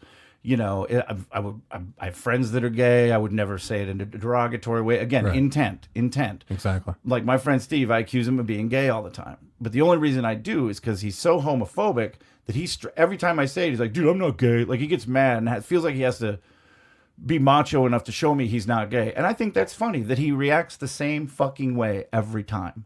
Where if he would just be like, yeah, dude, I love sucking cock. Game over. I can't do it anymore because it's not funny. But it's fucking funny, man. Right. I'm sorry. It's funny. That's what I look at some of like my all-time favorite comedian and all-time favorite album is Dave Attell's Shanks for the Memories. Mm-hmm. And there's some bits on there now that if he tried to do that today, no fucking way. But it's, maybe I shouldn't draw attention to it, but I just hope no one ever tries to attack that. Oh, we can't sell that or that can't be available. And that's one of the greatest fucking albums ever fucking recorded. Yeah, well, that's my point too, though. As much as I say that and I feel that if it's a good joke, but I'm listening to a lot of these old 80s comics. And in the 80s, there was such a demand for comics. Anybody that could put sentences together for an hour and be remotely funny got some traction. And a lot of these guys did street jokes. What I'm finding by listening to all this stuff is a lot of these are modified street jokes to sound like their stories. Mm-hmm. but there is an overwhelming amount of gay bashing. Yeah. To even me saying this, I'm the guy that says you should be able to say whatever you want. I felt uncomfortable listening to some of it. It's like, oh, this is just a little gratuitous, you guys. You know what I mean? Like, this is a little too much. And I can almost feel in your voice, you might mean it. You know what? So here I am, the guy that says you shouldn't judge stand-up. I'm listening to this going, it's too much. You guys are saying it too much. Right. There was one guy, I won't say his name, but he had a joke. And I'm going to say the word just for the joke because you have to say the word. Sure. But he had this joke. He goes, people just argue for no reason. Like I saw these two black guys the other day at the Waffle House, and they're arguing with each other there. And the one guy's like, "You're a nigger," and the other guy's like, "No, you're a nigger." And the other guy's like, "No, you're a nigger." And they went back and forth like this for like a minute, like, "You're a nigger, you're a nigger." And finally, I went over there. I'm like, "Guys, you're both niggers." And I hate to admit, but that's fucking funny. Right. But I did not pull that track out. I'm like, there's no way I could play this anywhere. Right. And this comic, who it is now a famous comic. I don't think he'd want anybody to know he ever did that fucking joke. But that was kind of okay back in the 80s, you know? I'm going to ask you who it was after. Oh, you're damn right you are. And even, and I'm sure if he knew, he'd be ashamed. I'm sure he knows. And in fact, this is a guy that's very, very left now. Everyone, we should include everybody, you know, and it's like, but I remember this joke. Remember this? Did, you know? But by the way, people are allowed to change too. Again, I'm not the kind of guy that thinks you should go back and ruin their life over that, because I just admitted it. I used to nigger rig my car when I was a kid. Right. I didn't even know what the word meant until I was about 15 years old. And then... Well, I used to do the same thing with gay stuff. You know, when I was in junior high or whatever, fuck you fucking faggot, you know? Yeah. And I had no fucking regard for the idea. But I wasn't mature enough to have a fucking thought. Yeah, you know, and what we also didn't realize is... probably more people around us were actually gay than we thought, because now it's okay to be gay. Exactly. So I think back on that, and it's like, yeah, I used to throw that word around a lot, and odds are, and some of my friends now are gay, and it's like, oh yeah, I used to say that around him. I get it. It's I think the blatant use of it, the misuse of the words should be gone, you know. But I still think if it's in the right context and you're making a point, and if it's funny. Right. If it's really, really funny, and it only works if you actually say the N-word and not just N-word, it has to be that, you know. And again, it is just a word. You might be triggered by it, but, you know, it's weird. And it's also, we can't ask everybody to think the same about everything. Some people are always going to be triggered. Some people are going to never want it. I just worked with a black comic a couple of weeks ago. He's like, I can give a shit about that word. I don't fucking care if anybody calls me it. I'm not that guy. Right. I'm not one of those. What are you fucking talking about? Like, it literally does not bother me at all. And then I have black friends that are like, they'll murder a motherfucker if they hear him say that word. So everybody's different, man. Yeah. You know? But intent is huge. And I think if you're doing stand-up comedy, you get a little more leeway. You get a little more leeway if your intent is to elicit laughter, because you have to go over the border. That's what comedy is. It's shock value. It's going, holy God, I can't believe he said that. Like, that's what stand-up is, you know? Right. And we're losing some of that. I even find myself doing it. You know, when I'm writing a joke, I'm like, oh, well, I probably can't say that because someone will get mad or whatever. And, you know, I got to feed my kids, so I can't lose work because one person complains at a comedy club. Yeah. That's the travesty, is that it only takes one person in an audience to complain to that management, and you won't come back to that club. I felt myself being more, I don't know what the word is, considering what I say more. But I don't think that's a detriment. You know, I don't do it because I feel like I'm walking on eggshells. I'm still going to say the jokes I want to say, but I do spend a lot more time, like, at least I've only been doing comedy for 9 years, so I'm like talking from a lot of experience. But like my first 4 years, I just wanted shock, and I wanted to do this, and I wanted to be edgy and all that stuff. But now, between what's happening in comedy, or what's perceived happening in comedy, and as I've matured as a comedian, it's important to me to review what I'm going to say. There's some stuff you just make up as you say it on stage. But when I'm writing a joke, I put a lot of thought into it now, and I think it makes for better jokes.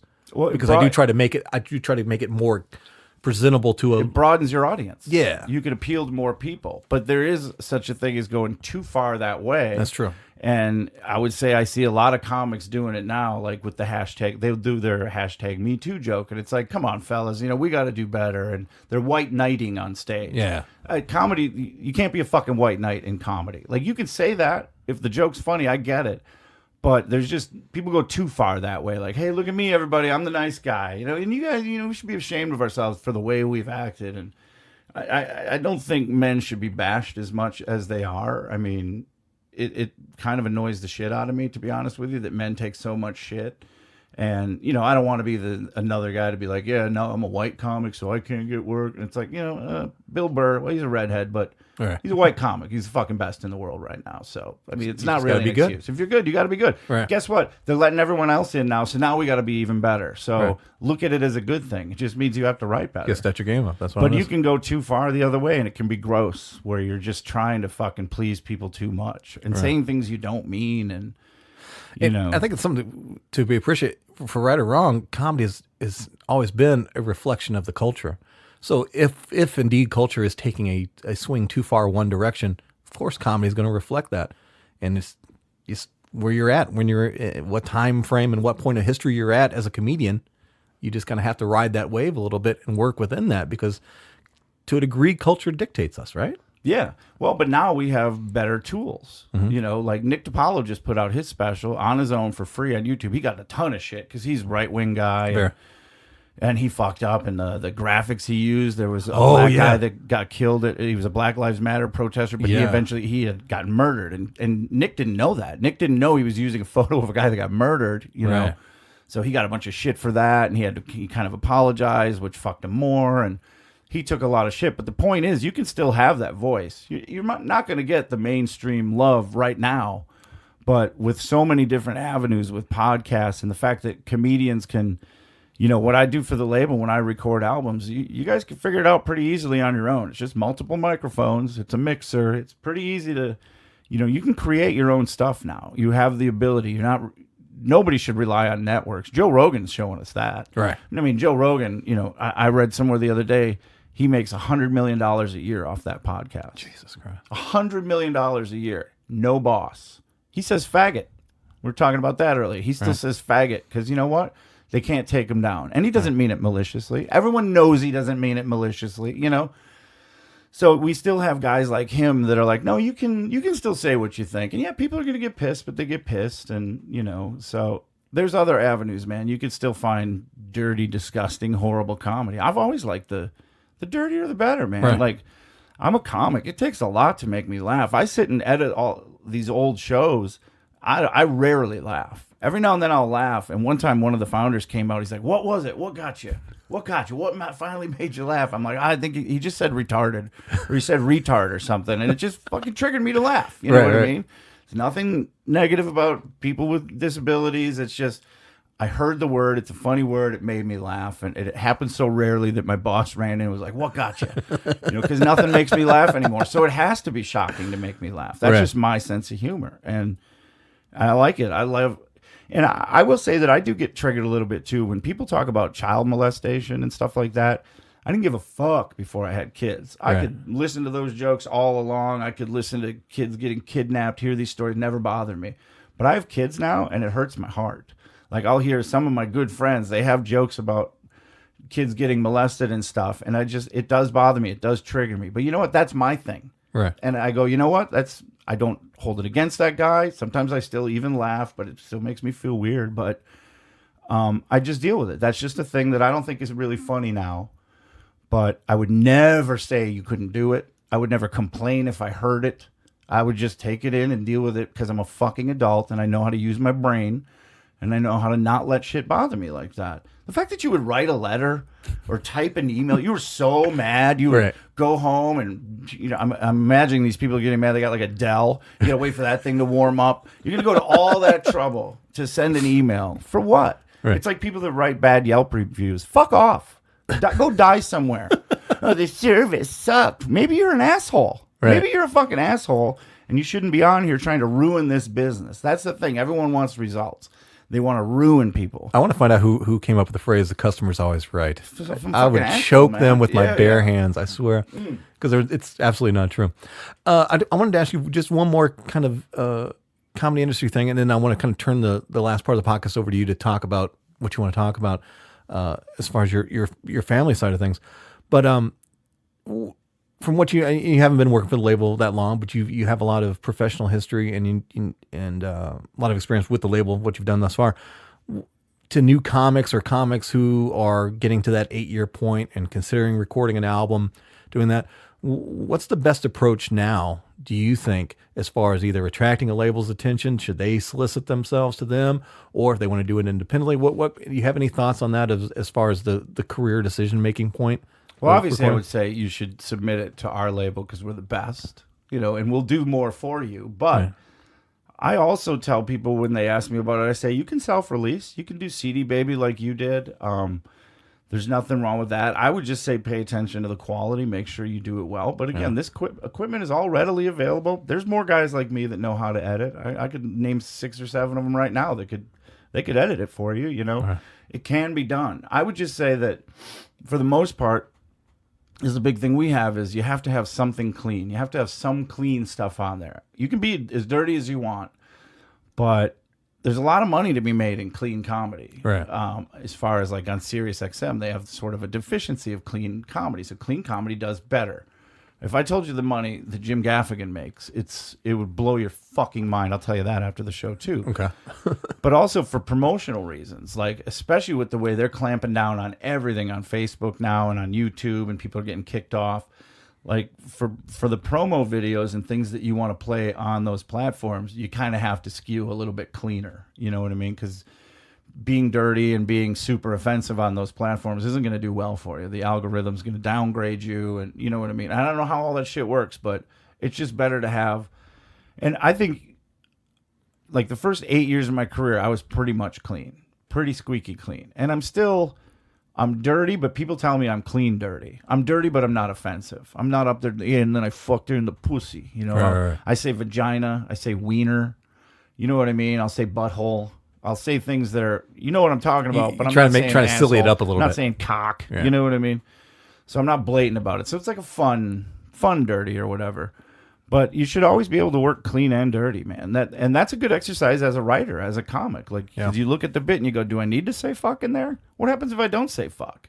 What happens That's if... one of my worst habits is using fuck as a placeholder. Dude, I mean, well, it's such a... Again, it's a sharp word. It's like faggot. It's like all those words. Fuck. It has power, man. Right. The word itself has power. But yeah, do I say he kicked me in the balls or he kicked me in the junk? It's a difference between it being offensive and palatable, so... But you should do that with your act all the time, is always be changing stuff around and never get married to one idea. Always continue learning. I think my comedy's evolved a lot, especially in the last 5 years. I've really kind of taken it to the next level. And in the last year, now that I have this record label thing going and I'm sort of like comfortable with that, now I can actually kind of focus more on what I'm doing with my stand-up as opposed to just making money with it. Like I got to get in there, do the gig. I got to kill or I'll never come back. Now I can go in and go, you know what? And that's another benefit of being at the label. I've heard so much stand-up comedy in the last year. I know what I'm doing that's hacky. Right. Like I really, it's been a very eye-opening thing because I look at my act now and go, oh, you suck, Mike. Like your shit is not creative. 50 other fucking comics did those jokes in the 80s or variations of them. So what it's taught me to do lately in the last year is to just write more about my personal experiences, stuff that happens with my kids, my personal stuff. Right. And that way I know, because I also worried about that when I started with the label. Like, man, I'm hearing all this comedy. What if it seeps its way in to my brain and I think I came up with something great? And meanwhile, it was a Rich Scheidner joke from 1987, but it turns out it's been the opposite. Right. I think of something, and I don't even get past the thinking of it stage because I know it's done. So I don't even think about those subjects. Like I find myself just looking, okay, what happened to you today? What interactions did you have with your kids that you can blow up Tom Segura style? Tom takes tiny moments that happened into his life, and he turns them into 6-minute stories. Yep. It's fucking brilliant. Tiny little insignificant things, but as it happens, I'm sure he's going, yeah, I could turn that into a bit. I'll just add some shit in there. Half jokes. The best of comedy advice I ever got, I started doing comedy, and I've said this multiple times, but I can never thank him enough, is I started at Reed's... Ken Reed? Ken Reed's comedy class thing that he did, used to be at the room here. And the thing he told me, like, that was the first night I was there, I was like, dude, just... The easiest comedy you'll ever write is comedy about yourself. number one, it's just your source of material. It's there. You just got to pick from it. But plus, no one's going to copy it. And it's always going to be easier for you to tell because you're reliving yourself. You're just making it funny, and that changed something in my mind and my thinking. And that's, I mean, like my whole first album, with the exception of like one 10-minute masturbation joke, but is all about my real experiences and things in there. And it's the easiest comedy you'll ever write. and it's distinctive to you, and it lets the audience know who you are. Where you come from. No one can steal a Tom Segura bit. Right. You're not going to see anybody out there hacking Tom Segura because only he can tell those stories like that. You know, Dane Cook, he can be hacked because they're not really personal stories; they're jokes. But by the way, there's nothing wrong with what Dane Cook does. I think he's great. I'm his biggest defender in the world, man. Everyone just went so hardcore on fuck Dane Cook. Fuck, he sucks. People say he's not funny. Fuck you. He doesn't make me laugh. I will say that. He did something right. But he filled up Madison Square Garden with people who he makes laugh. Right. So to say he's not funny, you're a disingenuous human being. All you have to say is it's not my style. I think the more seasoned comics, that's how we talk about people. Or if he really sucks, we'll be like, hey, he's a nice guy. I'm excited to hear his new album. I have a friend in L.A. who heard him at some mics working on a new form of his act. Yeah, I heard him on a bunch of podcasts. And it sounds like he's gone through this evolution where I'm excited to hear what he did that first thing. Because a lot of us in the beginning, we try to be what we think a stand-up comedian should be. Yes. We try, okay, this is what a comic does. This is what a comic talks about. And Dane definitely did that. And he took everything to 120%. He gets 120% bigger, 120% louder, 120% crazier premises or stupid premises that he just blow out for 4 minutes that just, whatever he did. But now I think he's talking more about his life. Yeah. And he's talking about real shit that's happened to him. And, I think the 80s distorted comedy. And again, I think I learned this working at this label because I've heard so much of this 80s comedy. Because if it all started with like Richard Pryor, in everyone, he's pretty much universally everyone's best. Richard doesn't do anything bullshit. He doesn't talk about topical shit. It's all his life. Right. He's doing what Tom Segura does now. He was doing that then. And then somewhere in the middle, stand-up became commercialized. And then everyone had to have their airline peanuts jokes, or everyone has it becomes too. It was a little bit of a supply and demand issue too, because it was in such a big demand. Mm-hmm. Anybody could make $1,000 a week telling jokes, and you just got to be kind of funny because they just needed somebody to fill the stage. So I heard Jackie the Joke Man tell a story about he asked Richie Minervini back in the 80s. He's like, "How do you become a comedian?" He's like, "Go have a business card printed." You're a comedian. He goes, "Can you talk for an hour?" He's like, "Well, I can do street jokes." Like, yeah, you're a comedian now. Go get your business card. That's all you had to do. You didn't have to do anything else. It was super easy to become a comic. Right. But those guys weren't coming at it from the right place. A guy like Burr put in the 20 years and found his voice and honed his skill, and he has a unique signature way of doing it. All the best do. We like to act like, oh, why not me? Because you're not there, dude. You don't have what he has. I fully admit I'm not there, and I might not be there for another 10 years, and I might not ever get there. I might not ever get any more known than I am right now. But it's about the journey. It's about being able to work on it and being your own boss and doing something creative. It's literally, we talked about camaraderie earlier. Like, I have hundreds and hundreds and hundreds of friends, and they're all comedians. And I've seen most of them once, but they're still my friends. We still talk online. We message. We text. I have a lot of friends. I didn't play sports growing up. I was obviously never in a gang or anything like that. It's the only thing I've ever done where as soon as I said I was going to try to do comedy, I was automatically part of this group. Right. All the comedians that used to come through my home club when I was still practicing, and doing sets and stuff, they treated me like they're equal. They treated me like a peer. Well, not equal, but a peer. Right. We're all in the same thing, and they understand that, look, he's just starting. He probably sucks now, but who knows? Maybe in 20 years it'll be great, So I love the camaraderie part of it. Yeah. That's been my favorite thing about it. Definitely. I forgot what I was going to totally ask you about that, but I don't know. I guess it wasn't that important. Do you want to talk a little bit about what we talked about prior to recording? Well, I think I mentioned it a couple times. I think one of my I want to be an advocate for fathers' rights. Right. Okay. I got a divorce 7 years ago, And I've had my trials and tribulations in court. I've had things go horribly wrong. And just one thing I notice is that there is a blatant gender discrimination thing happening in the family courts. If you're a man, good luck. Like, they are not going to side with you. They're literally, the woman has to be like a documented fucking meth addict prostitute before they'll even consider giving the man more rights. And this is not to say that there aren't piece of shit dudes out there. I get that there's piece of shit dudes. I'm definitely not saying that. But the whole system doesn't work anymore. The fact that, you go to family court and you see a judge, and, on the schedule for the day, you're allowed a half an hour. You're allowed a half an hour with one guy to determine your future with your children.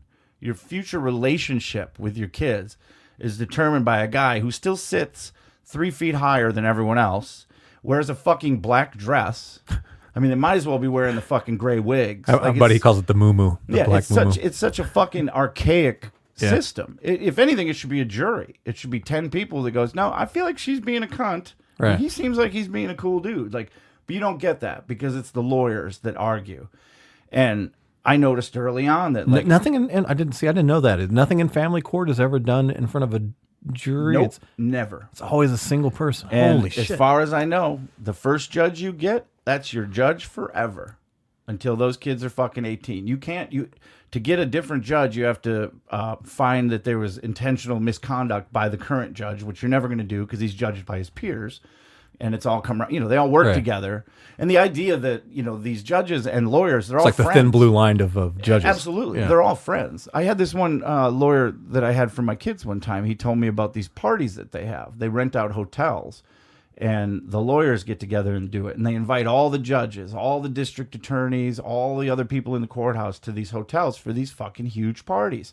And they buy them drinks and everything. And all they're doing is buying themselves favor in future court cases because it's that should be fucking illegal. The whole thing's it's a failed system. It cannot work the way it is. You can't ask one guy to listen to two lawyers who, by the way, this is the part that bothers me. The judges, they all used to be lawyers, so they know the bullshit tricks. They know when these lawyers are trying bullshit moves in court. Right.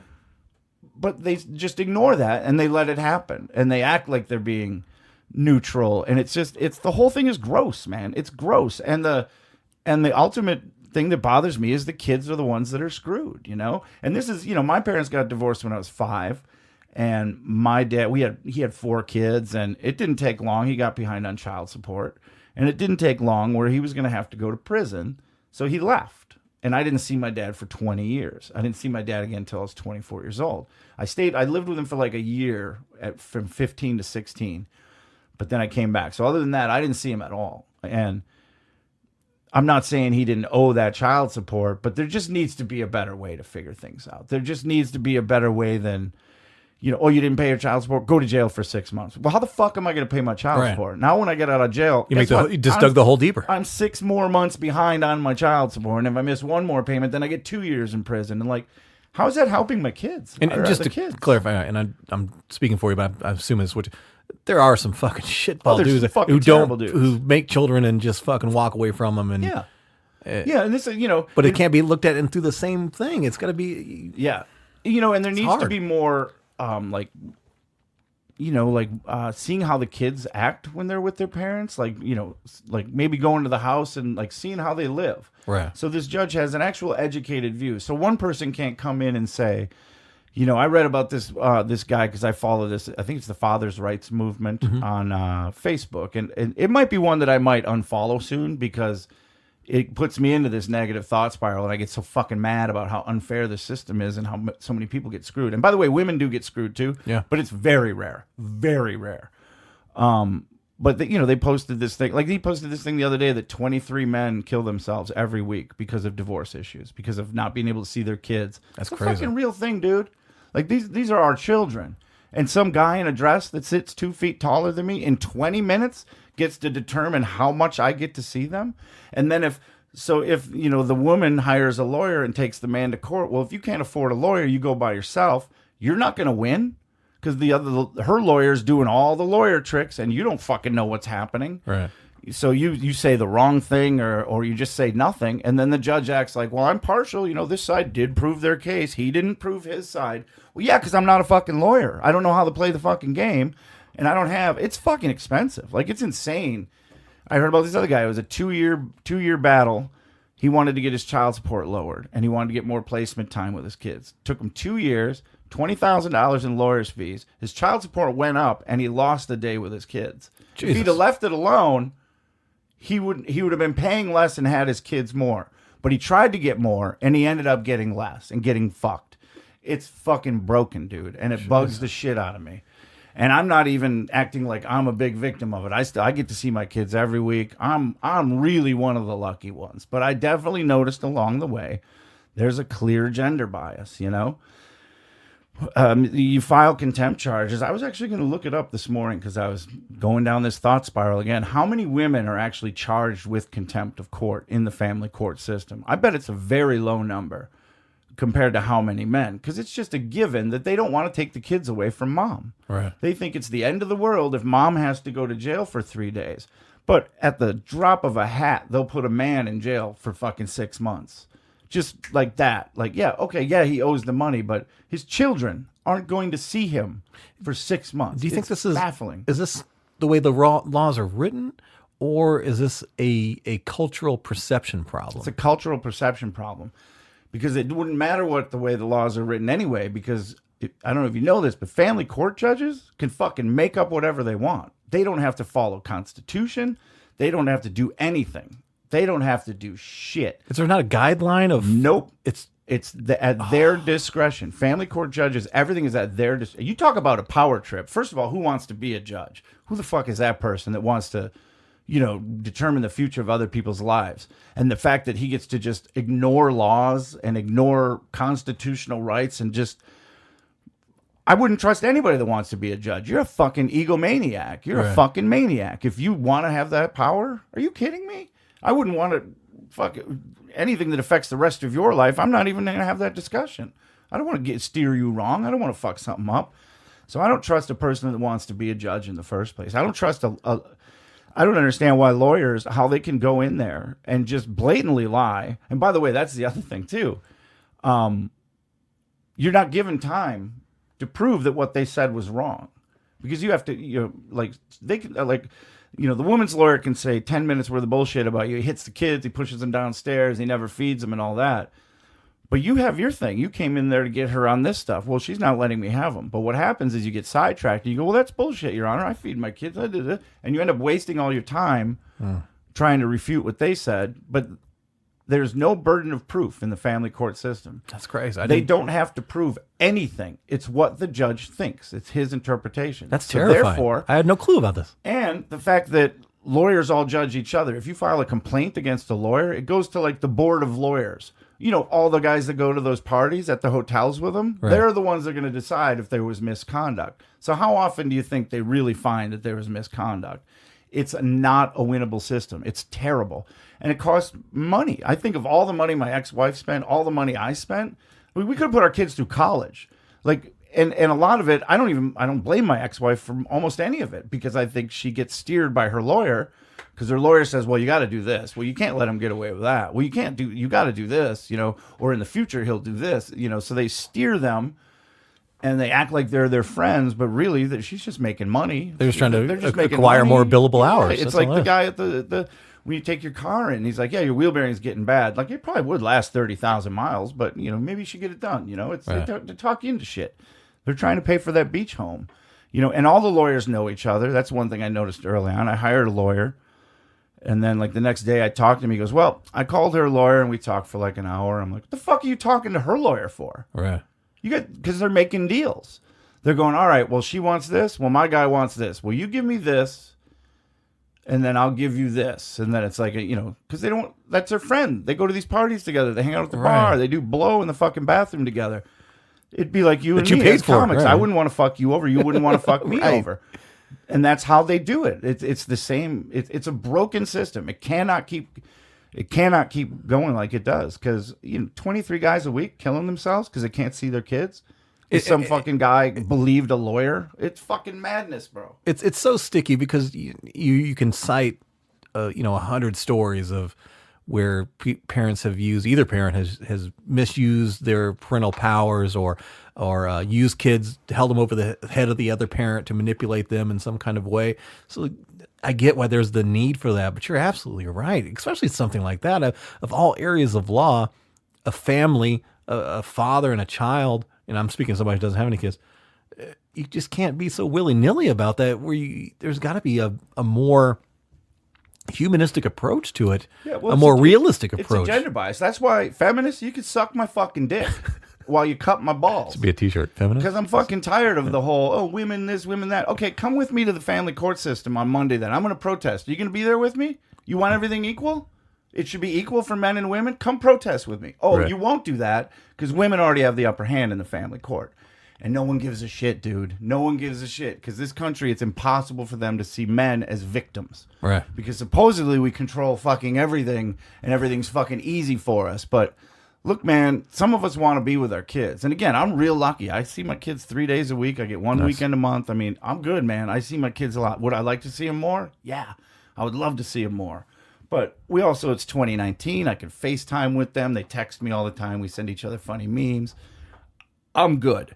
But there's guys. That's good. I wondered how that was. If you're like in a shared custody thing. Yeah. Could you still call whenever you want? Can you still FaceTime any? Yeah. Is there any restrictions put on that? Yeah, but they can put restrictions on. Oh, they can. They can make it only a certain day, certain time. I mean, they can micromanage the fuck out of your life, bro. And I've been real lucky. But it's just throughout the process and, talking to other guys about what happened to them, it's like, God, like they don't give a fuck. If you're a man, you just get no credit in there whatsoever. And to me, that's a travesty, man. Like we're trying to get rights for transgender people now. Everyone wants their rights, but I think I'd like rights for men in family court. We're 50% of it. Just because you carry the baby doesn't mean you're the only one that fucking matters. It's this antiquated. It's the only time women are fine with it being the way it always been, like the way it used to be, where women raise the kids, men go out and work. They never argue with that because they're fine with that. They want that responsibility, and the courts just enable it over and over. There was a guy the other day I read on this Father's Movement thing that, he filed like 7 contempt charges against his ex, and they're like, well, we're not going to charge her this time, but if you come back. If this keeps happening, you will be charged with contempt, ma'am. So like a year later, he takes her back with 8 more charges. By the way, it's $10,000 for this guy to hire lawyers to do this. Right. Still no jail time, no contempt, nothing. Well, next time, if this happens again, and then I think his lawyer even brought up, well, this is the second time we've been here. His lawyer got put in jail for questioning the judge because you said last time that if it kept happening, but they don't remember. They've seen 30,000 people since then. It's 20 minutes a pop. People come in. It's like fast food, fucking life destroying, fast food family destruction, man. That's what it is, one after another. They don't take the time to learn the truth, to learn, is this bitch being maniacal? And obviously women do feel that they own children. I mean, women feel like they're the major. And I will say, I give that a little bit of credit. I wouldn't say it, but it's not 80-20. Right. All right? It's 40. It's not that far apart. Yeah, it's like 46-54. I mean, it's there's a little more on the women. I'll give you that. They're a little more nurturing. But I think that's also changing, too. I think men are evolving. We're not all the pigs that we were in the 50s where we just wanted to go smoke cigars and fuck broads while the women raised the kids.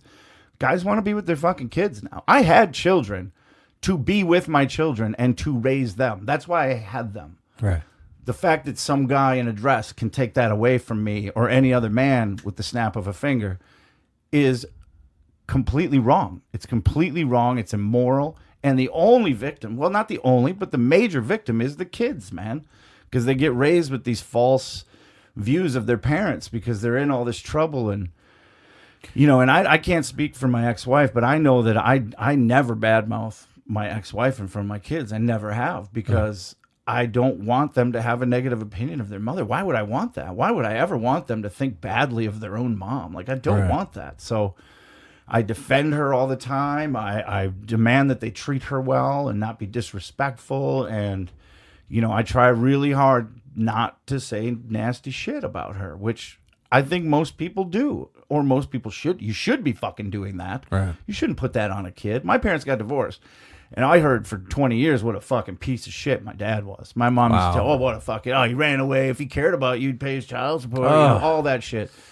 Well, then I went and lived with them when I was 15, and I found out my dad was one of the sweetest fucking people I've ever met in my life.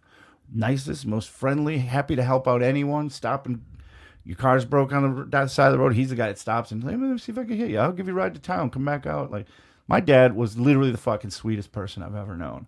That's a horrific But form for of 15 abuse years of to my put that in life, people's I heads. thought he was a Oh piece my of God. shit. I thought he was just a fucking piece of garbage, you know? And that's not fair to do to a kid. That's not fair. And it's not fair that, like I said, in 20 minutes, and if you got enough money for a good lawyer, you know, you can just take kids away from their family. It baffles me. Well, that's that one of we my biggest allow it. complaints about the legal system overall. Is your legal rights really are dictated by the amount of money you can invest in your defense Absolutely. or your whatever. It's expensive, man. Just Right. to put a lawyer on retainer, $6,000. Right. And then the other thing is okay, it's $2,500 for me to file this. We go to court. But even if you win, the other team appeals it. They automatically appeal it. So that's another $2,500. So next thing you know, you know, it doesn't take long, man. It doesn't take long, and you've spent $30,000, $40,000 on a lawyer. And that could have gone to your child's education. I mean, Yeah, that no could have shit. gone to... you could buy clothes for the rest of a kid's fucking life for $40,000. But the fact... We just need a new system. They need to scrap the whole fucking thing and rework it. But I'm really afraid it's never going to happen. Because there's no incentive... Because the people that are the victims are men. And Right. no one's going to get behind that. No one's going to get behind... Let's make things a little more fair for men. Because we're too busy... You know, talking about, well, women don't get paid the same and transgenders, bathrooms and all that. It's like, well, this is, I'm not saying that stuff's not important. I'm not saying that stuff's not real, but this is important and this Very much is so. real too. And it fucking bugs me that no one gives a shit. I'm actually going to interview a lawyer here pretty soon, and she's been both a prosecutor and a defense attorney and things like that. So I don't know if she's worked in family court, but I'm definitely going to pick her brain a little bit. Yeah, you should. But Get my her inside friend, of my that. friend Laura, she's a lawyer, but she works in like accident cases and people like with insurance companies, you know, and some people think those people are shit too. Those lawyers are shit too. But she's at least got morals and ethics because she had the choice in the beginning to do family court. And she was like, fuck that. Really? I do not want to potentially ruin a child's life. Like, I don't want anything to do with that. But if you slip in Burger King, I'll get you $10 million for slipping in Burger King. That's a little more victim free, you know, and less long term. I'm going to start looking into that because Yeah. I had no clue that it was that kind of setup and that kind brutal, of deal. dude. It's Maybe I need to brutal. find me a lawyer who specifically deals in that, who would be willing to talk Yeah, to me. bring a family court lawyer and ask them. Just ask them about the system. I'm sure they're going to skirt around all this stuff because it's Right. their livelihood, you know. Find one's retired.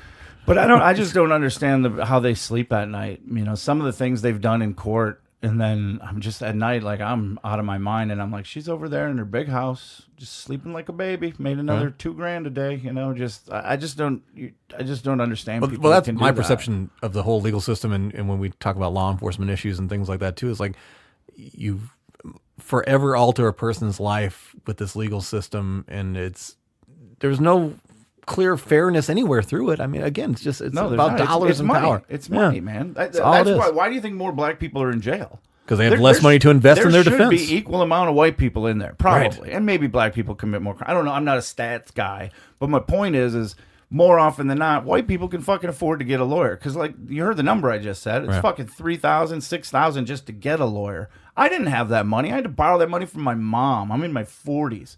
So what's a guy that lives in fucking downtown Detroit? Where the hell is he going to get that money? Right. It's stupid how much they get paid. There should be like legal stuff should be cheaper, more easily accessible to everyone.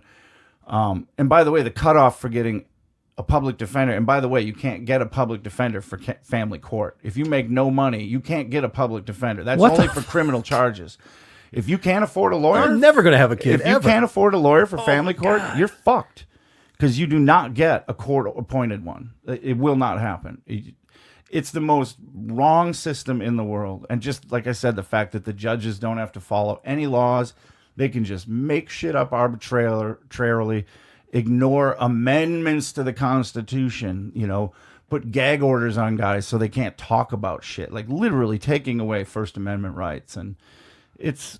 And that's It's a something I travesty. should point out to anybody listening. The reason we're being a little aloof here about your personal situation, you can't, right? I mean, Yeah, I can't. I'm that guy that they put a gag order on. That's why I don't go into specifics. But to Right. be honest with you, again, I don't really have what happened with my ex-wife and I. It is what it is. It's I didn't get it's not as bad as other people. You know, Right. I don't have a lot of really, I mean, I have some bad things to say about it, but my story pales in comparison to these other people. I mean, I at least still get to see my kids. There's guys where they go in and the other person's lawyer lies and they never get to see their kids. And it was based on a lie that they don't have to show proof for. And the judge's discretion, whether or not it's true. And it's this fantasy thing and it's not real. So, you know, they did put a gag order on me. So I don't talk about the specifics. But again, my story's not that bad. Right. I thought it was. I thought, I can't believe the way they're treating me. And I have to spend all. But then you start hearing other stories. You're like, dude, you're fucking good. You see your kids 3 days a week. I mean, you're fucking good, man. You're ahead of the game. So I don't bitch, man. I don't bitch about my situation. It is what it is. I just try to, again, not ever badmouth my ex-wife. Always put her on a pedestal. Teach my kids to respect her. It just didn't work out with mom and dad. That's what happens, guys.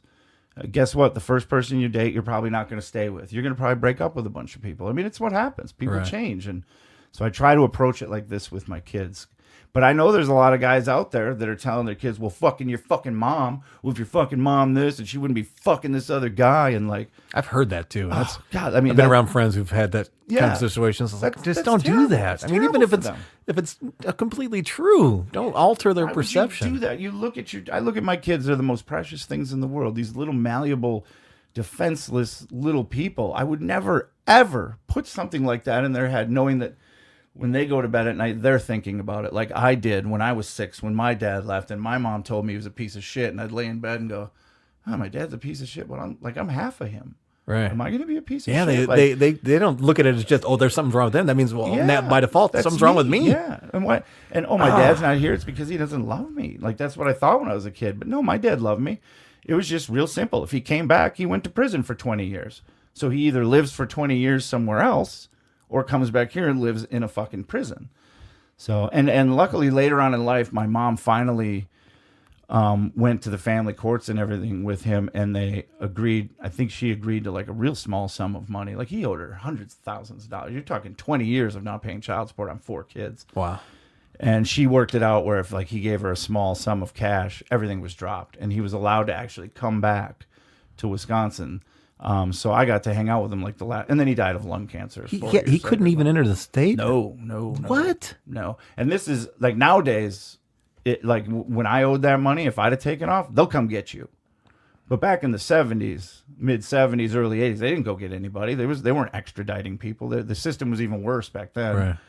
But they didn't go get him. So he was fine as long as he just never came back to Wisconsin and got like pulled over or something, because he had a warrant here, but they wouldn't extradite for family court shit. Now they will. Okay. I got a buddy who's a comic, and he was behind on child support, and he was doing a show in Las Vegas. And it's not me. This is not a way of me telling my story. This is another guy. Gotcha. But he was behind on child support. He got off stage, and these 2 guys came over, and they're like, good show. And he's like, oh, cool, man. Thanks for coming out. And then one guy went to shake his hand, and he put handcuffs on his hand.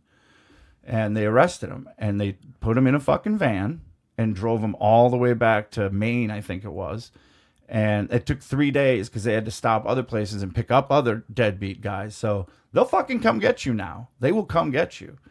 So you can't run from it anymore. But, you know, my dad was just, look, you either go to, and he probably couldn't afford a lawyer. He couldn't afford to get a lawyer. And he was wrong. So he would have lost anyway because he did owe the money, you know. Right. So, but it snowballs on people so fast. You can get behind really easy on your child support. And I get it. That's bad. I get it. That's really bad. Like, you should be financially supporting these kids. I totally get that. But the result can't be that your kids don't get to see you. I don't know what the fix is. I don't know what it is, but it can't be jail, man. It can't be taking them away from their kids, because family is the most important thing. So all we ever hear is family is the most important thing. But no one gives a shit about what's happening in family court. And it bothers me that it's gender-based. It's the old adage, you know, it's that 40s, 50s model where, you know, the men go out and make the money and bring home the food, but the woman takes care of the house. The woman raises the kids. And I'm sorry, it's 2019. If everything else has evolved, that's evolved too. Damn right. They're men like me. I love the shit out of my kids. I'm a fucking pussy when it comes to my kids. I tell them I love them 1,000 times a day. I'm sure they're sick of it. But, like, I'm not the dad of the 50s where it's like, I'm watching TV, you little fuckers go play in the yard. You know, I play with them in the yard. We go to the BMX park together. I ride BMX bikes with them. And no shit. Nice. We do shit together, hands-on shit together. We go swimming. I swim. I had him on purpose. I had him on purpose because I didn't have a dad in my life, and I wanted to be a dad, and I wanted to make right the wrongs of my dad leaving and all that. And the fact that I started to realize that at any moment, this family court system can change that and go, you know what, guess what? You're not going to be in their life. That's too much power. And it's a fucking travesty, man. That's too much power. And there's guys like me that are good dads that really love the shit out of their kids and want the best for them and don't fill their head with bullshit and just really try to give life advice. And I want to raise good kids. I want to raise kids that respect women naturally. I don't want to teach them that, even though I personally on the inside think all women are evil, I don't want to teach that to my kids. I want them to figure, because maybe they'll go another way. I don't want to plant that seed when they're fucking young. It's fucking stupid. So I'm real careful about it. But I think it's got to be fixed. I have no idea how you fix it. But, I'm not allowed really to talk a lot about it. I mean, I don't know how much of this I was supposed to say, but I just know that my youngest has 10 more years till he's 18. And then once he turns 18, I'm going to dedicate the rest of my life to fathers' rights. I want to be an advocate for fathers' rights. I really want to blow it up big and make this my thing. This is something I'm talking with you about, but I don't talk about this on stage. I don't talk about it a little bit on social media, but it'll be my thing because I think it's that's probably where the solution is going to come from. Is just Facebook, like anything else. Facebook. Facebook. You just got to get the numbers together and be willing to. Yeah, I gotta kind of have make enough noise about it. Because the problem, again, when you make a lot of noise, people can shut you down. Right. If they don't like what they hear, they shut you down. And that's one thing I see a lot of comics doing that I think is very risky. When you're online and you're hard one side or the other, you're really fucking yourselves. Because those comedy club owners and bookers are on the social media too. And some of them, they're not the greatest people in the world. So they might book you just based on the fact that you don't like Trump and they do. You'll never work their club. So I've always told comics, stay the fuck away from politics. Not only do you divide the room. It's probably part of my problem. Well, it could be. Yeah. Dude, it could be. And people get the wrong idea about, you got the American flag, all that. People might think that's a right-wing. I think that's what I said. For some reason, I just thought that. Right.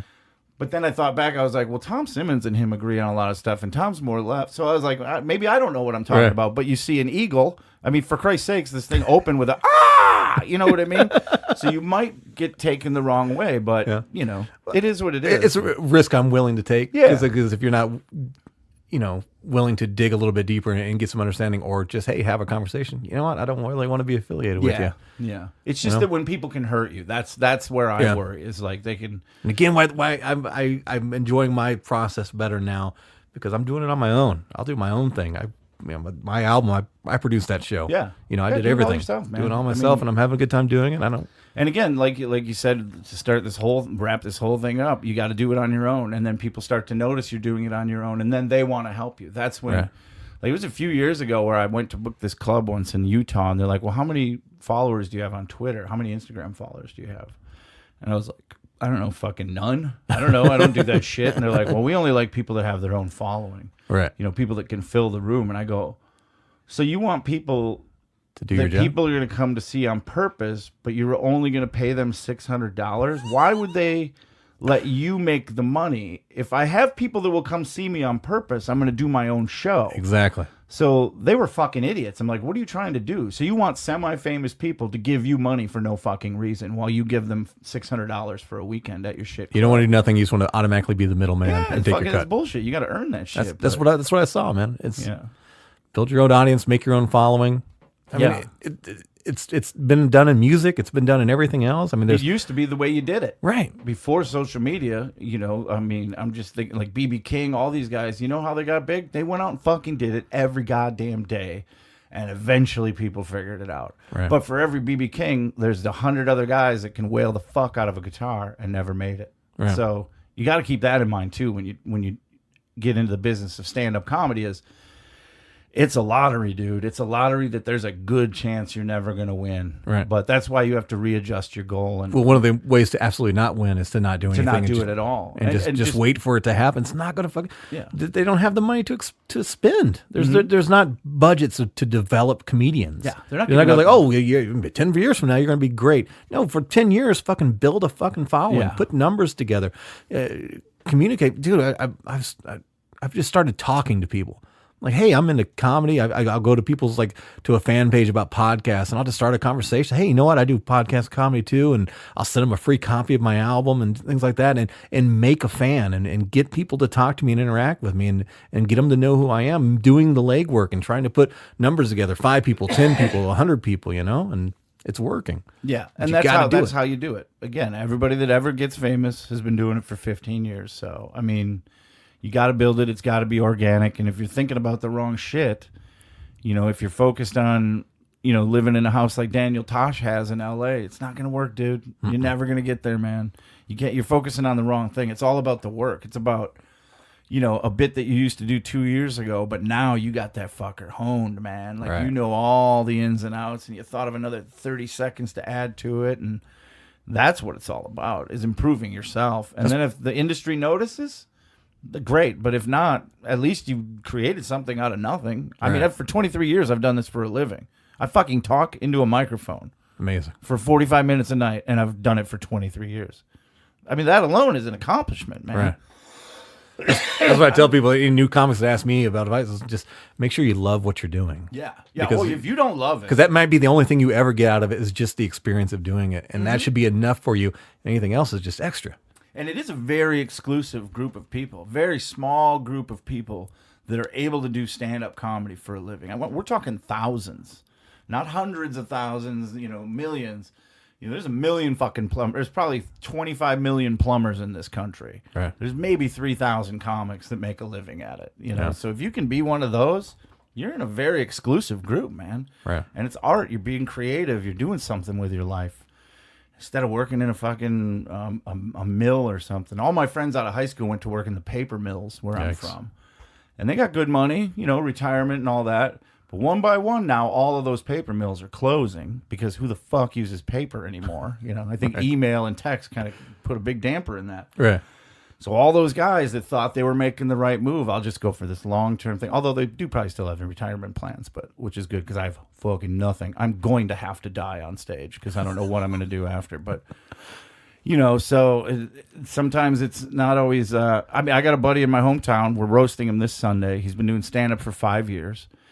He just bought a van. He bought a full-size old Dodge van. Okay. And he's moving to New York, and he's going to live in the van. He put solar panels on it, which I told him will be stolen the first fucking night you park that thing in New York. Right.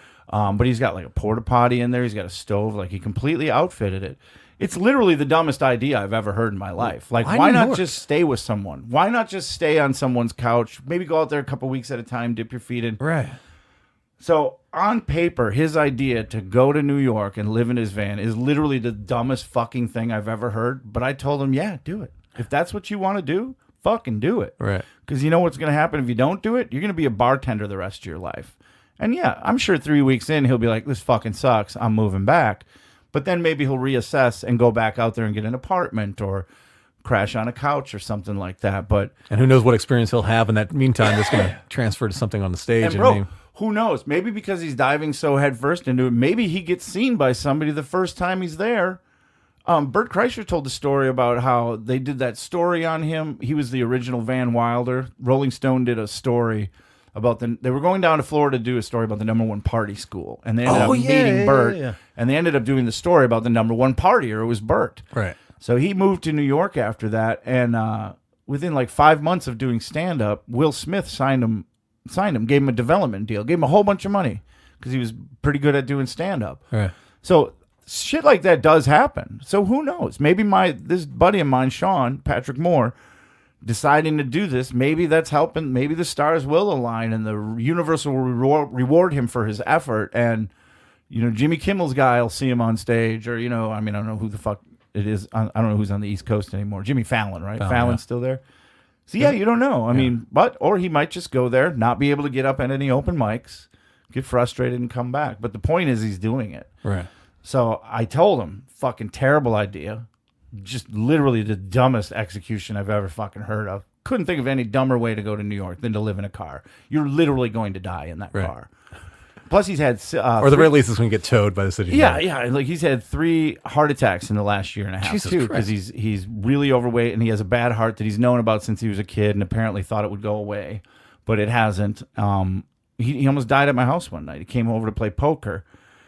And he was breathing real heavy. I'm like, what the fuck, dude? He's like, oh, I think I'm having a panic attack. I'm like, well, go, like, get some fresh air or something, maybe. And then he comes back. We're playing poker. He sits at the poker table. He's still fucking breathing. And I go, bro, a panic attack? Have you had panic attacks before? Is this what they're like? He's like, yeah, I think so. You know, I mean, it was like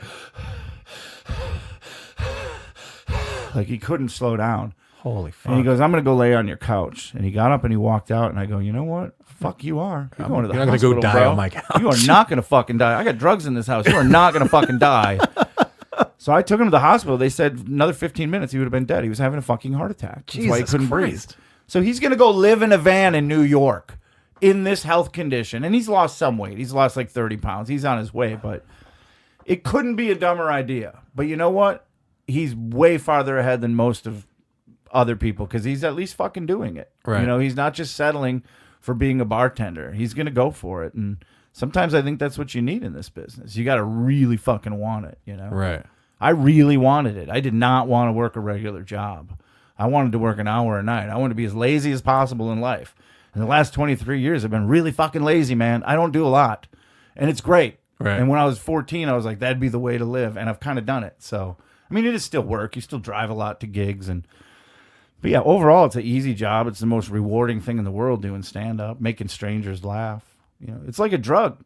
I got addicted to the drug the first time I went on stage. First time I heard that crowd laugh, that endorphin dump, that whole fucking thing, and it's a drug.